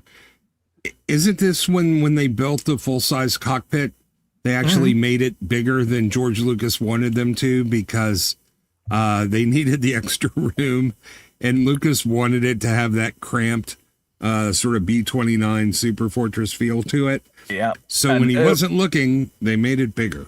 Well, apparently, Erwin Kirshner and I think it was Gary Kurtz kind of cock-blocked him and said, just wait till George goes away. Just do it this way. Yeah. And it's funny that Erwin Kirshner always seems to direct the sequel to a lot of things, and he did a great job with this. He did a better job of this than Lucas did on Star Wars. Sadly, he didn't carry that over he didn't translate that skill over on RoboCop 2, unfortunately. Did not. No. And, So- oh my God, it's like a space cockworm. Yeah, what does this thing normally eat when there's not Millennium Falcons in the asteroid field? Nothing, because it's a bloke's hand inside of it. Ah, gotcha. Asteroid potatoes. It's a puppet. I know what he eats. He eats Smash, because Martians love Smash. You know, this is only a bit of trivia for you, folks. This is only one version of this type of creature. The other one has the foreskin still on. At least it's not spitting. Reminds me of that did it joke get about... there? Sorry. This is Savile Cam. How did it get there? It was a space spore and grew. Oh, just asking the questions. Do they float through space and just land somewhere, start eating the soil and get bigger? Is that what happens? I don't know, but it's full of Minox. Yeah, I think Jimmy Savile sees a hole that he likes. He Do you puts get on a five every time? Do you ever get $5 every time you say Jimmy Savile? Now then. Lovely. Back on Dagobah, Luke's cold, and he's in a dark place, and there just happens to be snakes on a planet that's in a galaxy far, far away. And he's fighting Vader, but it's just it's a metaphor. Yeah, better than Vespas. I'll say. Yeah. Oh look, Luke is Darth Vader, but it's not. He failed a test. Jeremy Bulloch, he's the only Boba Fett in my book. Did you notice a lot of kids just called him Boba Fett back in the day? Yeah. But now it's Boba Fett, even though it was Boba Fett. No Let me ask you a disintegration. Yeah, sure. I have a question for the panel. Had Luke not failed the test, what would have happened in the cave? He'd have got touched. The helmet would have exploded and it would have been Leia underneath. She would have grabbed him and French kissed him. See, I'm a little bit worried. You keep going on about helmets a lot. I do. I do like a shiny helmet. Swappers, I need you to do an AI job on that Luke's face in the helmet scene and put Ryan Johnson's face in there instead. Gold. Just foreshadowing for what's this to come. Anyway, big bone to pick here. Because you get Jeremy Bulloch and he's like, as you wish. And then they replaced him with, is it Tempura Morrison? Morrison, yeah. Yeah. Tamura Morrison. I like to call him Tempura because he sounds a bit spicy. Well, he looks like he's eaten quite a bit of tempura since then. Let's put it. Yeah, I don't think he was a good fit for Boba Fett, to be honest. Well, he had Django and being Boba Fett as well. But Jeremy Bulloch, he was a stuntman. He was hard as nails, apparently. But he is in this film twice, and I will tell you, and I love this bit, Han Solo has got balls that big, he tries to take on a Star Destroyer, and then immediately vanishes. He didn't have Meanwhile, much of an option. Sorry, yeah. Trev. Didn't have much of an option, did he? Because his shields were knackered at the back. And you know, when your back's exposed, you have to face forward, Trev. Yeah. Well, you know, he likes back doors, apparently. So does Z. I love a backdoor me. You were going to introduce me to midget clown porn, but you never came through with any links. I had to stop it before the stream started. Oh, right, okay. In the green room after you. Yeah. So he's doing all this nice Jedi. How many of you, and be honest, because I did, and I failed fucking spectacularly, how many of you tried to do this trick where you balance on one hand and flail your arm and legs? I'm not an idiot, so I didn't try it. I was able to do it, but I couldn't get the frog to stay still. I tried it, and I about broke my fucking neck. Touch me there, Luke, you must. Do you know what I've got going through my head? Seagulls, stop it now. Anybody know that? No. You've never seen Seagulls, stop it now? No. Oh my God. You psycho wiener. There's a thing called bad lip syncing, I think it's called. And they do a few Star Wars where they do songs over bits of the film. Just YouTube Seagulls, stop it now, and save it for after the stream. Right. One for the green room, maybe. Yeah, we'll do it in the green room after you. You won't regret it. Anyway, Luke can't get his ship out the mud, but Yoda can do it because he underestimates him. For my ally is the Force. Oh, apology accepted, Captain Nita. Nita was so happy. I'm having a good day. I've just video messaged my wife on Bespin, and I'm having such a fantastic day, but now I'm going to see Lord Vader because I've titted up. Nita never came home. Michael Culver. Yeah? On his daughter's birthday. Yeah, I know. He was bringing space cake home as well. Not what you think. And I like this. The Falcon's on the back of the Star Destroyer. You do have your moments. They've turned off cock blocker. I didn't take you as being a cock blocker, Z. Well, you can see that she's getting a quick one. Yeah. He's not bothered. No, he's not. Probably expecting a blowjob. Typical woman, because, like, say I was doing really well on Call of Duty, the missus would want to come and give me a peck on the cheek or want to cuddle me while, you know, I'm online against a bunch of, like, younger people in Sweden who were kicking my ass. You know what I mean? I know exactly what you mean when my wife's going, well, can't you put the flag down or give it to someone else? No, I can't. Oh, but it's different when they're on Minecraft. Well, I can't possibly do anything. I'm on Minecraft Dungeons. Get stuffed. Can you pause your live game? No. Oh, thank you to the Real Head Case for $1.99. Thank you, Kiss Kiss Smoochie. Don't forget, if you want to pick next week's film on Just Great Movies, you can have a crack at that, because so far, only one person has had a punt, and that's Mike, voice dude, who says do Aliens. Even though we've done Aliens, we will do a Redux and do it of the special edition if we can find a copy of that. So for £11, you can force Trev to do The Last Jedi again, folks. Now we've done it. We've done it. Get stuffed. And we're not doing Highlander 2. That's barred. Because I know Melvin would probably do it just for fucking devilment. Thing is, this is what gets me about this film. Right? They were hooked on the back and floated away with the rest of the trash because, as per Empire Protocol, they have to get rid of everything out the back doors before they go to light speed. How did Boba Fett know to go out the back door? You know? Because that's an inconvenient plot point, really, if you think about it. Canonically, there's now a new explanation. And that's because of what Boba Fett saw in the Attack of the Clones. Explain.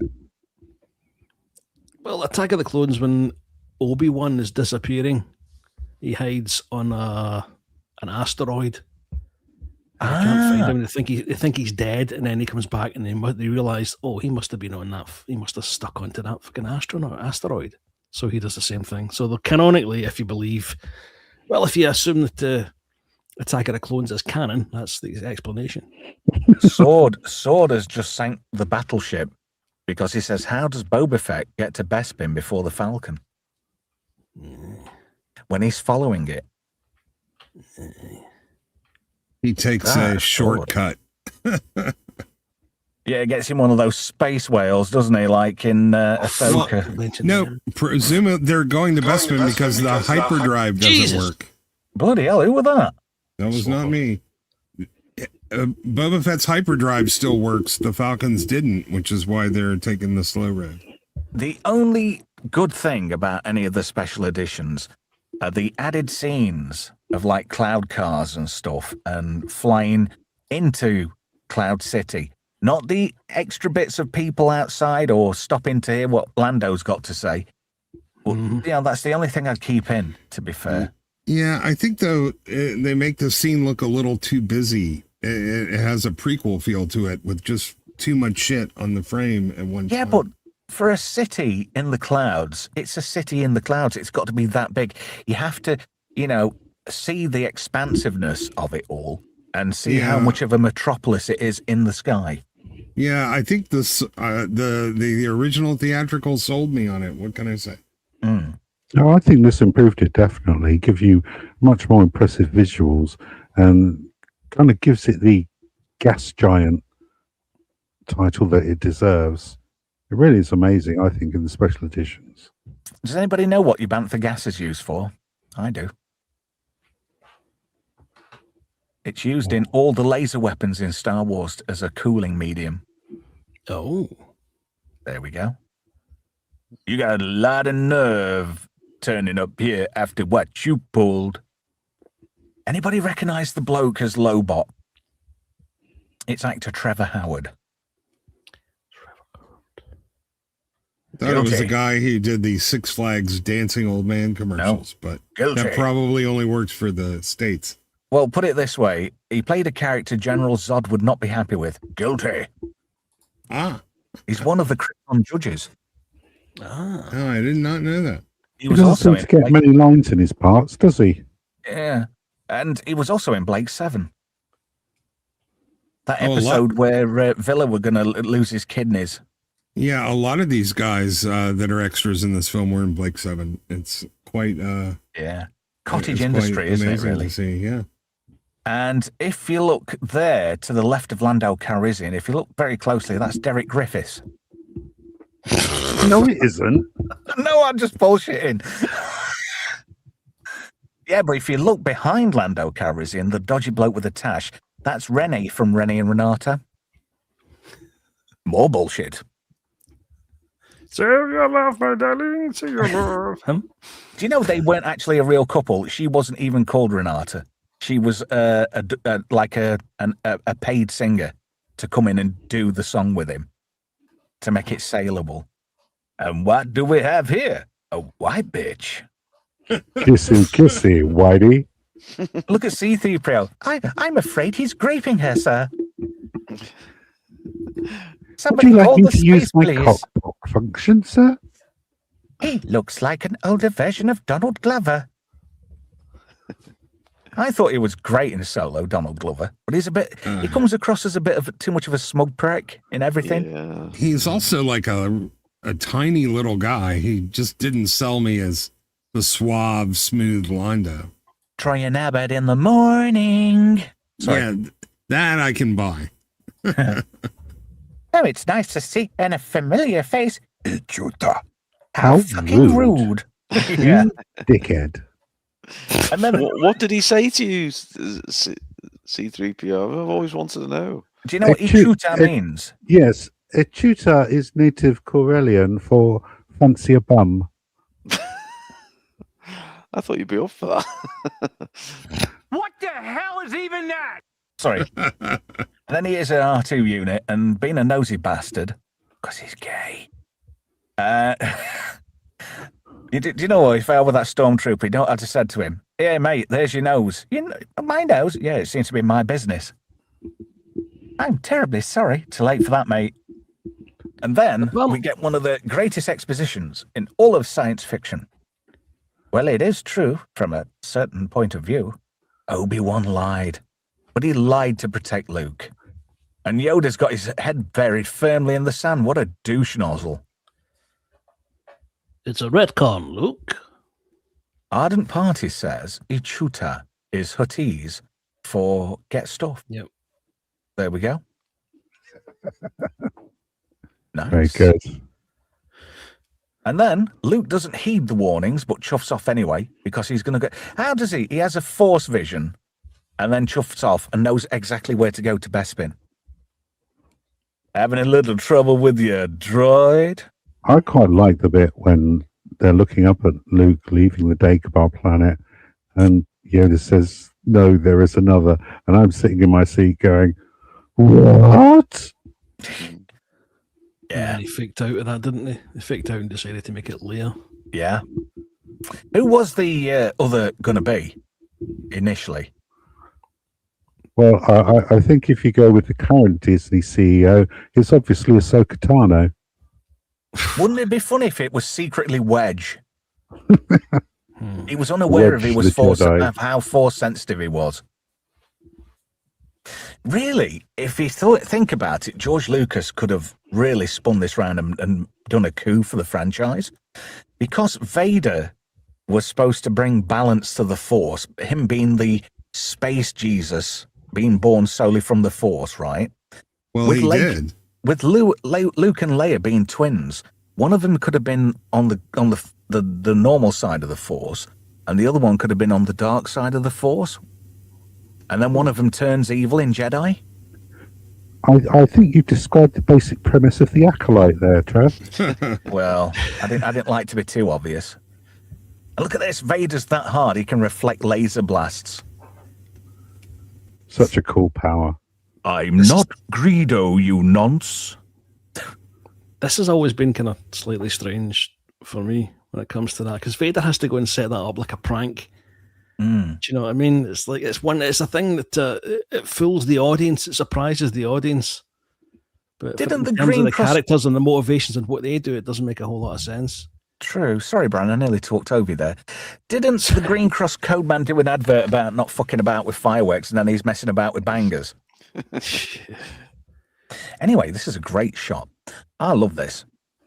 Kind of reminds me of the shot of the Genesis planet at the end of Star Trek 2, but no. And yeah, that is weird. Bespin is a gas giant. How's that even possible? The gravity on a gas giant, by the laws of physics, even at that altitude, would be too much for humans to exist in because of the gravity alone. Yeah, but if you're in orbit, you're still in free fall and there's no gravity at all. Yeah, but they're not technically in orbit because they're in the upper stratosphere. Well, I don't know what I'm not sure what the city's doing, but Jupiter's gravity, outside?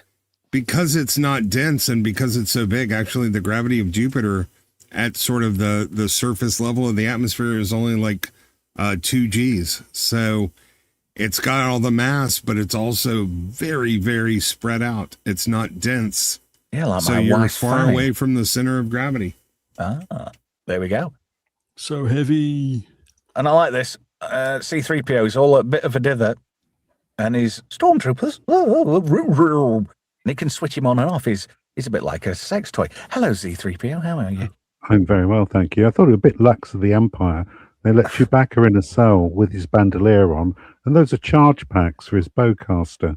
So he could have blown a hole in the wall at any point in time had he got a detonator. And I love this. Vader just tortures Han Solo for fun. Ooh. Is it for fun, or is it to try and create a reaction in Luke, so Luke picks up that he needs to go and save his friends? I don't think it's actually fun. You're all missing the point. I mean, Vader, he uses the Force, right? And he has Force visions. He knows Han Solo's going to be his son-in-law. He's just getting it in now. Yeah. It's what father-in-laws do. So lay down some ground rules, please. If my future son-in-law Tyler's listening, you've got all this to come, you little shit. So what you're saying, Trev, is this beat the parents in space. Yeah. And this deal's getting worse all the time. It's funny. This is almost like a metaphor for a black man being done over by a black man. Sorry, I'm just saying. You know, I'm being inclusive. And they didn't even ask him a question. He could have really milked this for a gobble. Can you kiss me not better? He set it on fire, love. They put Fiery Jack behind my rim. Oh, don't worry, I'll suck it off for you. I can't taste Fiery Jack. No, they didn't. There's Raljacks down there. Raljacks. Yeah, Fiery Jack is like the Chernobyl version of Raljacks. Oh, and I love this bit. They all want to go for Lando, and then he explains about Luke. There's all some guy called Luke. He always feed him money. He wants his money. Skywalker. Yeah. And then Han Solo, being the macho man he is, cracks Lando, but it's not racist. X-Wing class approaching. Sword in the Storm's comments is classic. Where? Oh my God. Is doing it in front of Chewie like letting your dog stay in the room? Says Sword in the Storm. I suppose it's all right unless it comes up and sniffs your arse. Oh, God. I know somebody who that happened to, and they ended up banging their head on a gas fire. Honestly, you know when the wet nose went up his rusty sheriff's badge, he like flirted up, went straight into this gas fire, and he singed all his fringe. Bless him. It sounds like one of Brian's stories, if I'm honest. I promised Andy I'd never tell that story to another living soul, and I've kind of let him down now, so I'm sorry. I'll edit it out later. All right, this does not look like the atmosphere of a gas giant. That looks like a clear day over London. Yeah. That's added into this because it wasn't like that in the original. Because Bespin always had that like orange hue to it, like an orange bias. But I still think it's a great effect. Meanwhile, in the carbon freezing room, I love this. This is just great. Chewie loses his shit, and Boba Fett being Boba Fett, he wants to shoot everybody. And Vader's like, you're my bitch now. Vader's just like so hard in this. You can tell the Jeremy Bulloch, he just walks like a badass. You can tell he's a hard man. Like Tempura's not got that swagger. Yeah. I want to remind people, though, they're only doing this because they don't have proper freezing facilities. So when bounty hunters start using carbonite, that's not usually what you're supposed to do. Just like Jedis don't dress like moisture farmers on Tatooine. I love you. Desperate. I love you. I know. that was just such a killer line in this film. And this is where the mums did not regret taking you to see it. Oh, the back of that stormtrooper says "ow," like he knows what's going to happen to him later. Bearing in mind, Han's just been snogging Leia. Really, when you see him in carbonite, he should really have a boner poking through there. Yeah. Now, Trev, go back. Look at the stormtrooper on the right, on his little back square thing. It says "OW." Ow. Oh, I thought you said actually. owl. I hate to be a pure actually, but it's like almost like OLL, but I don't think it's supposed to be OLL. But certainly looks like OW from this thing. Ow. Using carbonite, I always think that's horrible in case someone stands at his fingers. Just puts them right off. Oh, sorry, Han. Yeah. He's perfectly alive and in perfect hibernation. Is he alive, Calrissian? Some great dialogue. We use these for freezing Ugnaughts for appetizer. Did anybody ever see the cartoon Drawn Together? Yes. Yeah. Braunstein ate Han Solo when she went on an eating binge. She got a big spoon out and just started eating him. Oh, that was a great cartoon series. It's a good job Han ended up in Jabba the Hutt's palace, because if he was taken to Liverpool in that carbonite, he'd have ended up covered in bird shit with a cone on his head. He wouldn't. Somebody would have took him to a scrapyard and sold him for leaded. He'd been melted down. Meanwhile, on Cloud City, Luke Skywalker's turned up. One of those two blokes there is Jeremy Bulloch.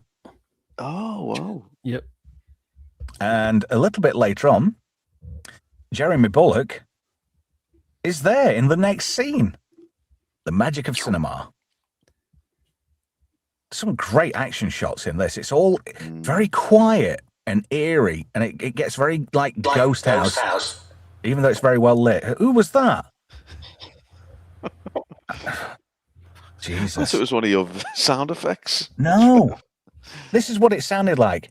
Like a ghost house. Thank you.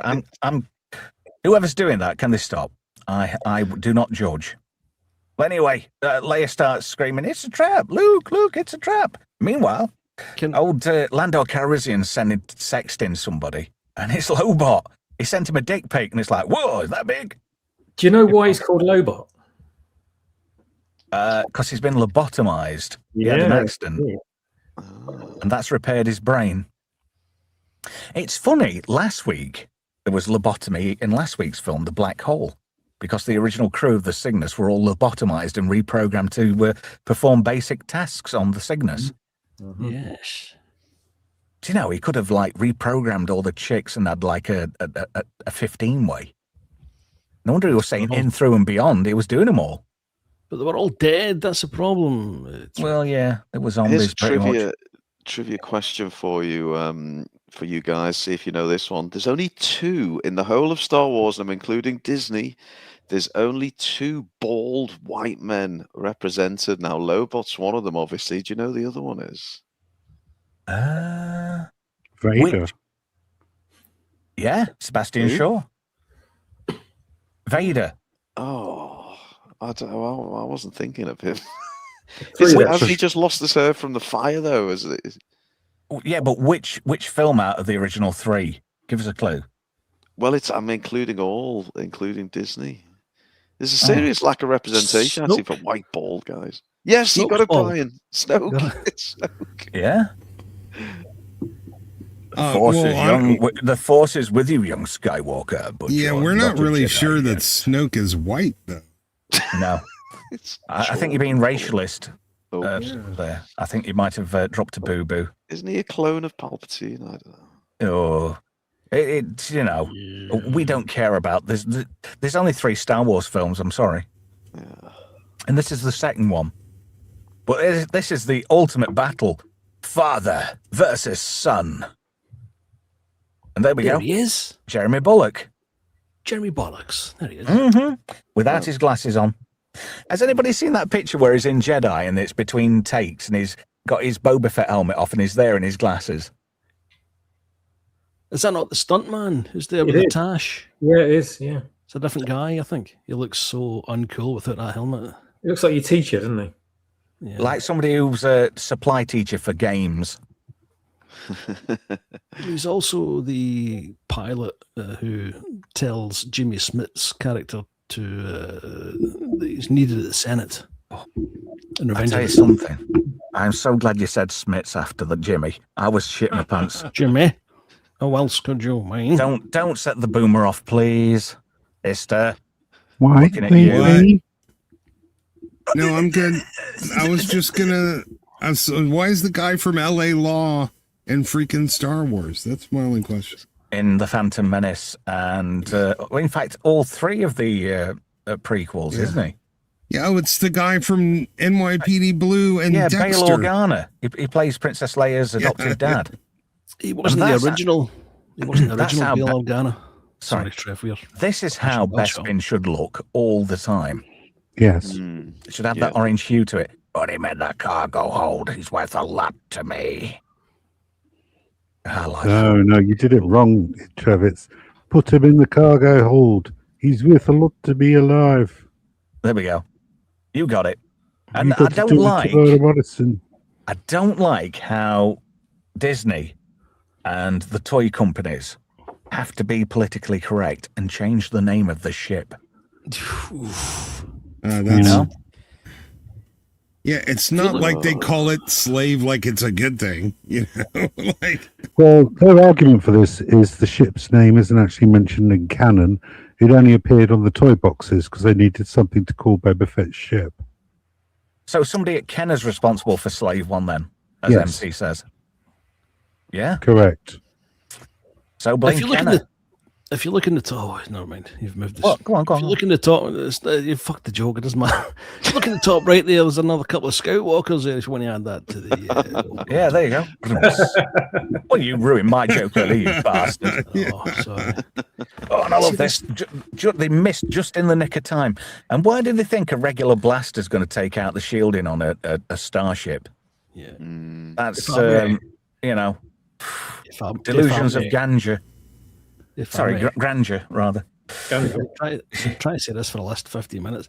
See, do you remember the Kenner toy that they had that had Chewbacca with, I nearly said Z3PO, with C3PO on the back? Oh, with that little crappy little black basket thing that was made out of sharp plastic. Yeah, you could take the arms and legs off and stick them in. Yeah, it was so cool. Yeah, I love that one too. The hips least didn't favourite work of all right. Sorry. No, I loved it. I loved it. It was a cracker. There we go. You called my mum a slag. She is a slag. I've had your mum. I've had your mum. I did her in the grifter. Oh. Now, And Slave One was mentioned in the Clone Wars TV series. It's also in all of the games and the books, but you're right. It was never mentioned in the live action movies. See, Darth's disappointed in his son because he thinks he's an easy pushover. Yeah. But it's impressive. Most impressive. The lighting Indeed, in you are this whole sequence is fantastic. It is.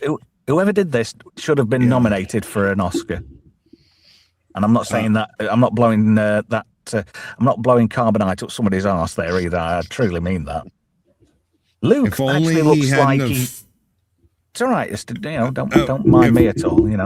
If Anyway. only he hadn't have failed the test in the tree, he would have beaten Vader here, right? Who's rattling the microphone? I'm looking at you, Z. Is that a euphemism?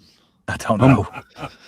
The thing is, just quickly before anybody jumps in, right? Mark Hamill actually looks normal, how he used to look when he's all sweaty, doesn't he? Yeah. He I'm not doesn't gonna look all touch fucked that. up Yeah. because he kind of looked like Chucky from Goonies, didn't he? Hey, you guys! Kind of look like Chucky from Goonies. And now he looks like a mouse stripper in a go-go bar. Yeah. In fact, I can do that voice. Well, it's the same reason they cover swimsuit models in oil. It actually hides defects in the skin. So. I was a mouse stripper in a go-go bar. I was a mouse stripper in a go-go bar. Ladies and downers, working after hours. Ripples on my chest, never got a night's rest. Oh, sorry. I was a mouse stripper in a go-go bar. Strip for me, babe. Strip for you. Sorry. you. Anyway, anybody recognize the sound effects in this particular part when it goes in this tunnel? No, what are There's they? the sound effects that were used in the med bay in the Nostromo and in Deckard's apartment in Blade Runner. You know that noise in the background. Is it I know a that's stock dead effect, geeky, then? but I'm a bit like that, you see. Yeah.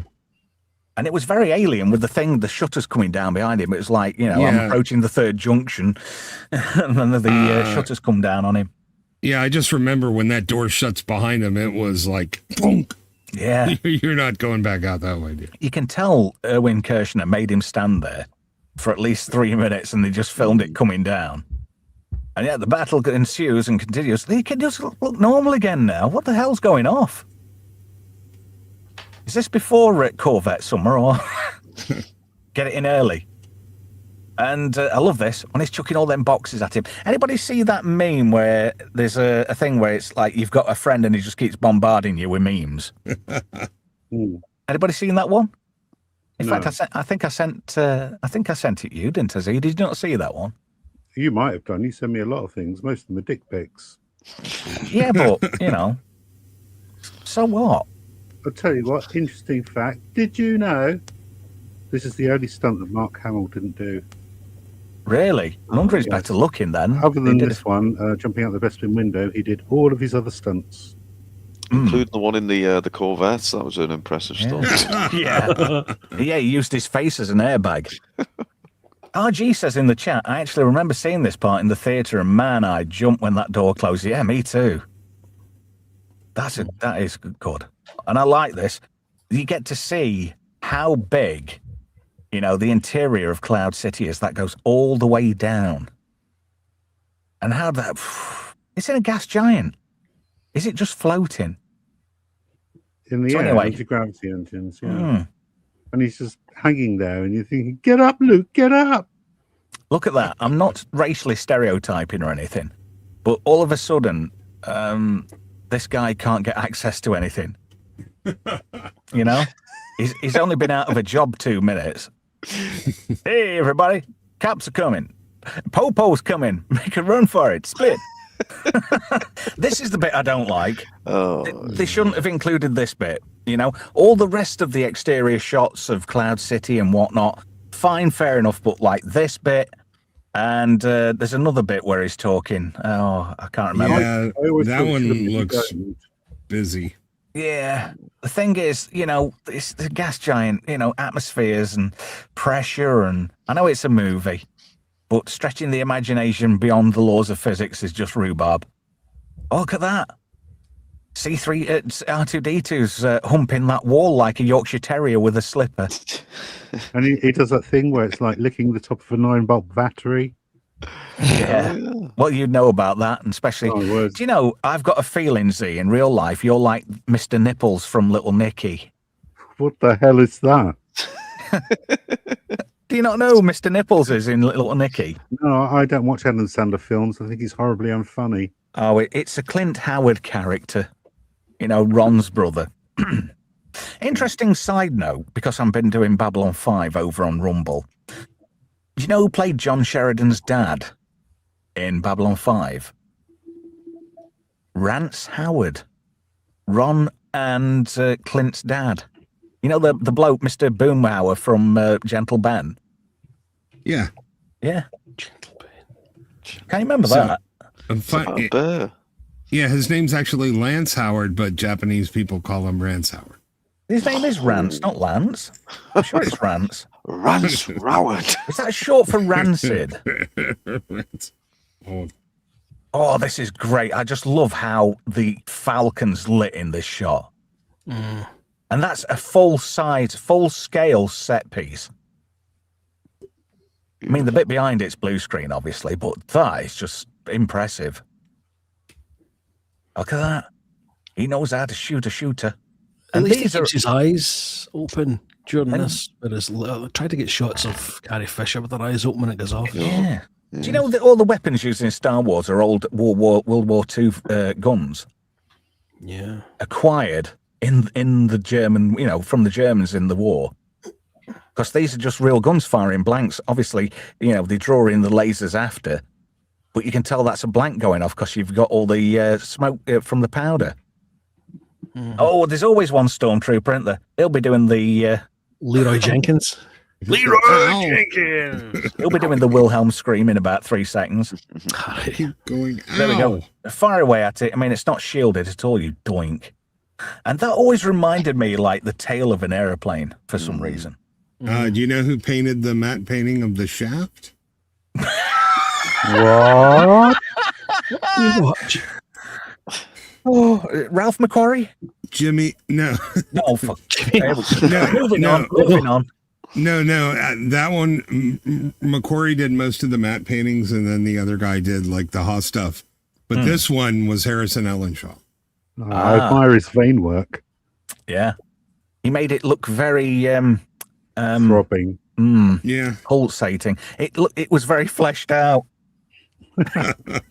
I'm here all week. Oh, look at that. There's nothing like hurting your dad. I mean, We've he could all have just wanted to do it. He could have just told him he was a bad dad instead of actually physically hurting him. If he's cybertronic, right? If he's bionic, right? Surely he would have like auto compensators for severe damage, so he wouldn't actually feel the pain. Well, the Emperor designed his suit to purposely keep him in pain, so he'd stay angry and evil for longer. I hate that addition to canon. It's bollocks. Yeah, I thought that too, to be fair. If you go to prequels, you'll see that his arm was actually cut off lower down. So, but he's still Spark, though. And look at this. This is when you proper lose your shit with your kids. That's it. No more wanking for you, Luke. And that's his wanking hand as well. I mean, he got a firm grip on that. But looking at that now, in the grand scheme of things, that just looks like a fucking... Somebody had watched Blue Peter, where they filled a rubber glove up with plaster of Paris so you could make like a pen pot. Actually, That just looks so sketchy. They took a mold of his hand, believe it or not. There's footage of him with all the stuff on Really? it. You're joking. That looks like... His original hand compared to that's like fucking Beatles' left and right hands. But it's definitely a mold of his hand. Yep. Isn't it canon in the comics that hand fell all the way down to the surface of Dagobah and was recovered by Palpatine to create the clone of his grandson? Do you mean Bespin? Yes, Bespin. I did mean that. Yeah, I thought so. You'll have to forgive me. I'm a glass and a half of vodka and Monster. Nice. You know, if you you're lucky enough to own that mold of Luke's hand, Give yourself a ghost wank with it. What could you do with it? A ghost wank. Obi-Wan never told you what happened to your father. He told me he went out. He went out for... Shut the fuck up a minute. He went out. He went to fucking Georg. He went out for 20 Bensons and never come back. Sorry. Anyway, no, I am your father. Now then, this is a bone of contention because everybody's claiming this has been Mandela'd, Brian. Because people think it is, look, I'm your father, but it actually says, No. I am your father. I am your father. yes. You know, I really want to do a thing where me and you do Nelson, and I'll do Chris Eubank having a conversation. Yes, sir, Brooks, your bloody isn't. Does he still drive around Portsmouth in that big truck? Do we know? Nelson Mandela, now he's dead. All right, Jimmy Carr, calm down. So there's nothing like giving up, so Luke chucks himself off. That is the ultimate child having a paddy right there. You get everything you deserve. You fuck around, you find out, Luke. And all of a sudden he gets sucked off into a very, very big tube. And look, he looks normal again, doesn't he? What's going off there? It's like there's two Lukes. One for Sunday, rest are all for like the rest of the week. Yeah, I don't think he looks that fucking normal in that shot, man. No. I mean, he looked kind of sort of half decent as Cockknocker, but he's really let himself go now. And worst of luck, he happened to land in the one place where there's a trapdoor. All right, master, I'm coming right away. Don't you open that trapdoor. You're a fool if you dare. Feed me. Feed me now, Seymour. No, that's a different thing altogether. And then he manages to land on a weather vane. And I know it's that because this was my first read-along book on cassette. The rest I had prior to this were all on 7-inch single. I had The Black Hole and Star Wars. Oh, them were the days. And then he starts calling out for Leia, of all the people. You know, if you phone a friend, who do you phone? Coke dealer. No, that's Carrie. She does this, you know. And you wouldn't think she was en route to be Daniela Westbrook's stunt double. I don't know. It's funny. She's dead biffy at the beginning of the film, and she slowly sort of like looks as though she's deteriorated a little bit. I mean, she was only, 20 No, hang on, 77. She was 19, 20, 21. So she's 21, 22 here. But she looks a lot older, doesn't she? I know for a fact, growing up in Hollywood, she saw a lot of things way too early. Yeah. You know? Well, by this time, she'd already gone through half the crew of the movie, so of course she's... Yeah. Oh, look, we've got somebody on Twitch messaging. Nice. That's nice. I will go to that website, honest. So anyway, Vader's really naffed off. He didn't get the Emperor's Prize. He didn't get a carbonite him. And then he cut his wanking hand off. What a bad dad. That's another scene they changed, remember? Used to be, bring my shuttle.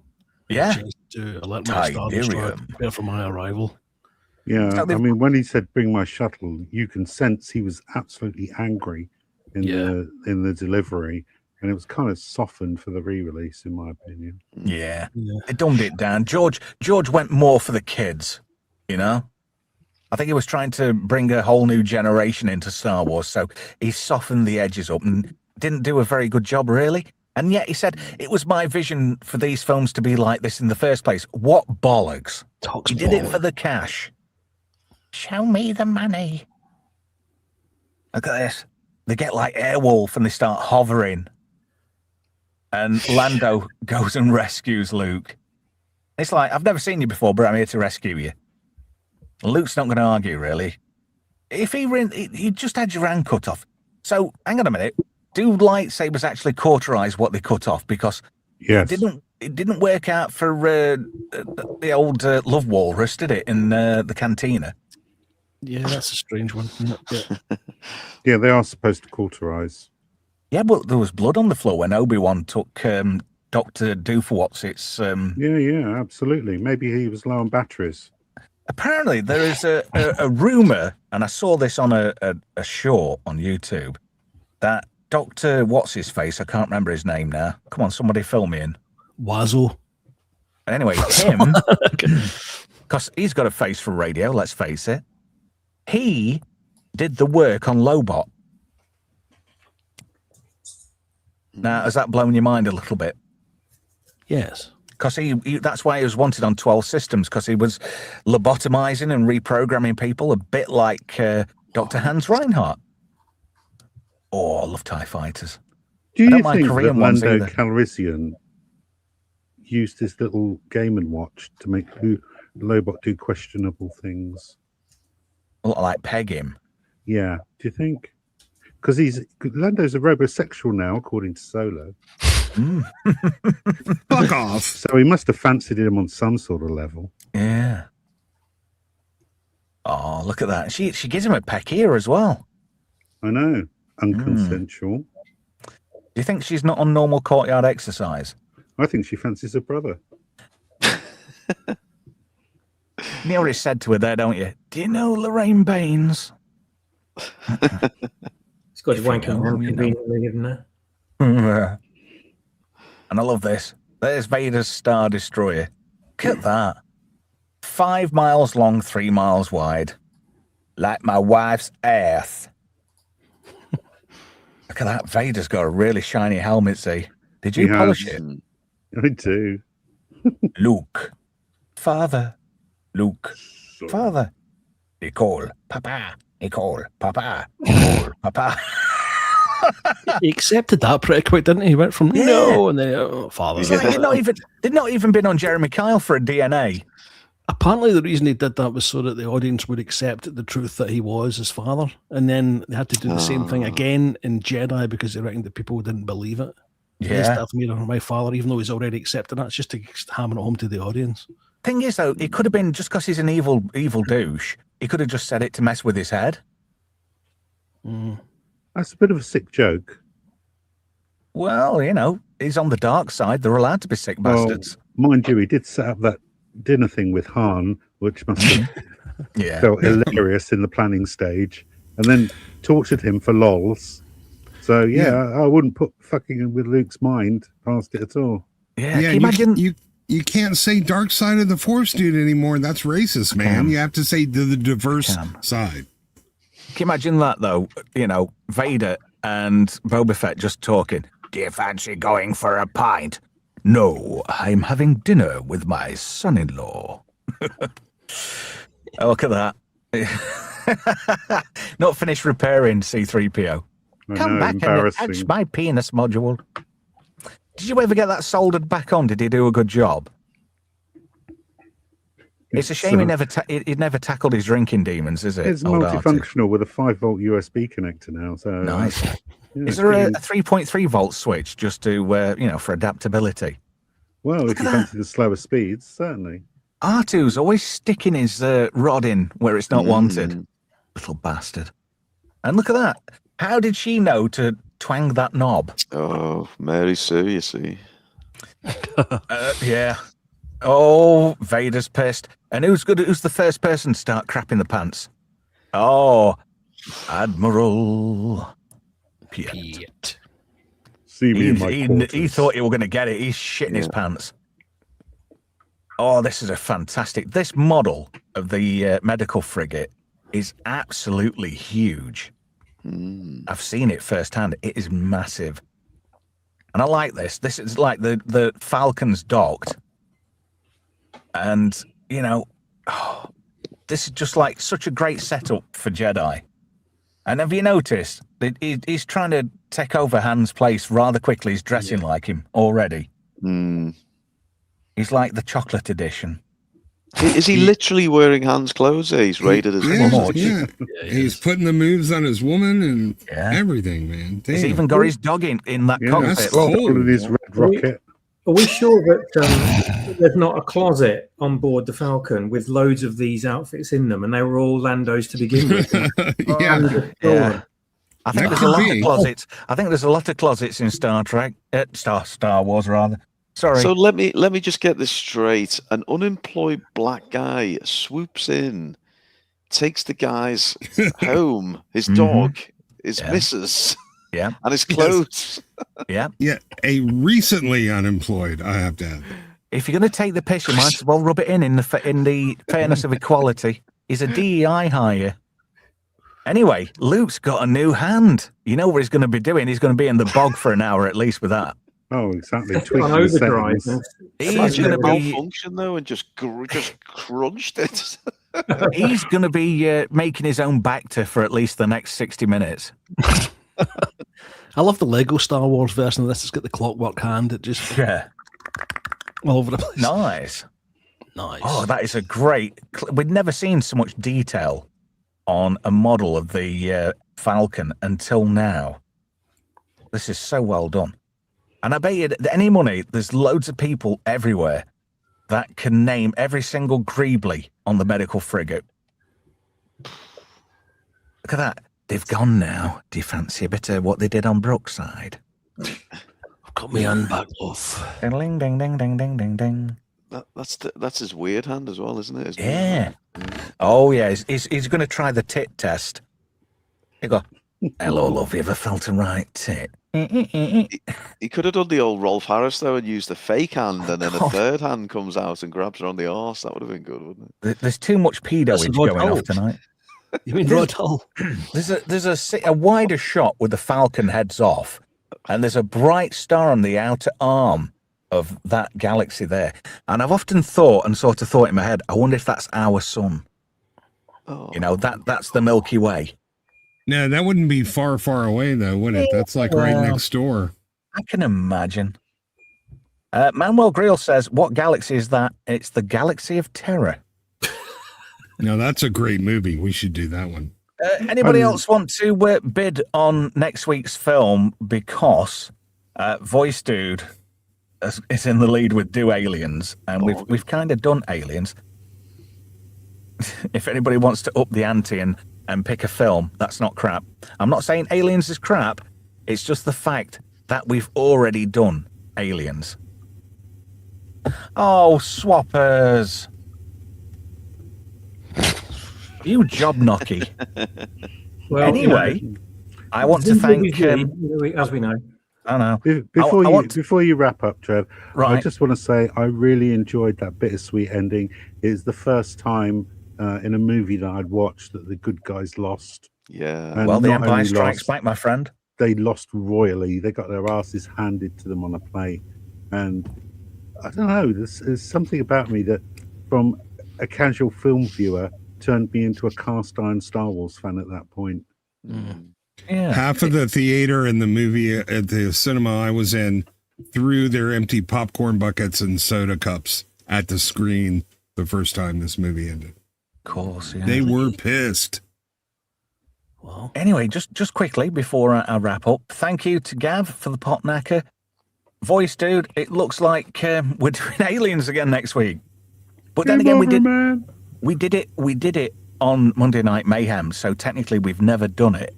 on Just Great Movies. Thank you to Graham as well. Sorry, that's the wrong one. Thank you to Graham for the pot knackers, and also to the Real Headcase for $1.99. So thank you to everybody on the panel. Thank you to Brian, producer. Nice, thank you, sir. Thank you to Esther, Z3PO, Swappers, and thank you for joining us again, Ruin. We'll have to drag you out and get you on again for another Star Wars film soon. Yes. If we do another Just Bad Movies run, which we are doing in June, what do you want us to do? The Rise of the Rise of Skywalker. Do you fancy that, or The Force Awakens? Ooh, I mean, that's like a choice between Bella Remberg and Diane Abbott, isn't it? I mean, which do you want syphilis or chlamydia? I think Rise of Skywalker's got to be the biggest pile of shit we've ever seen. Glad you said that, because I've already got the the slides for that one. The first Just Bad Movies of June, it's going to be The Rise of Skywalker. So unless you're not available that week and we have to reschedule. I'll be good for it. I can't miss that one. First Tuesday in June. Right. Oh, thank you to Melv, who says bollocks for £5. Mine or Z's, you have a pick. Thank you to everybody in the chat. Please do comment on the video and let me know what you thought of tonight's show. Do you have any thoughts? Is this the greatest sequel of a franchise of all time, or do you think otherwise? Let me know. If you enjoyed the video, please do give it a like, because the channel's starting to get a bit of traction now. So I'd like to, get this show out there, because the people we've got on the panel are saying some really good stuff. And I think a wider audience deserves to hear their opinions. What do you reckon, lads? I'm not blowing smoke up your arse. I genuinely mean that. Because we're worth it. You think you could chew your microphone anymore? It's like you go from you're supposed to blow the bloody doors off to, don't you fancy a shit wanker walk round back at club? Oh, God damn. Sorry, mate. I had to do it loud for comedic effect. Right, thank you, everybody. I'm not sure what's happening. Do we go back to Fridays, or do we do a Saturday night again? Because apparently everybody loves the intro to Saturday night. Shite. Four people messaged me and said, "Don't ever do that again." I'm not naming names. Do it again. Yeah, I mean, I played you the intro, so be honest, guys. What did you think? Was it all right? Because I thought it was a good laugh, to be fair. Just replace that last shot with Ryan Johnson putting his little warped thumb up in the air. That would work. All right, then. Anyway, thank you to everybody for investing your time. Just a quickie, just once before I go. If you love the channel, hit join and become a member. It's not that dear, and it can help support more brutally honest reviews, and you will get an executive producer credit. That's the only thing I can offer at the moment. We're getting close to the point where we will start doing members-only streams, so I'm looking forward to that. Thank you, everybody. We'll catch you either Friday or Saturday. We'll have a chat about that. We'll have an executive management decision rattled out by the time we've done in the green room.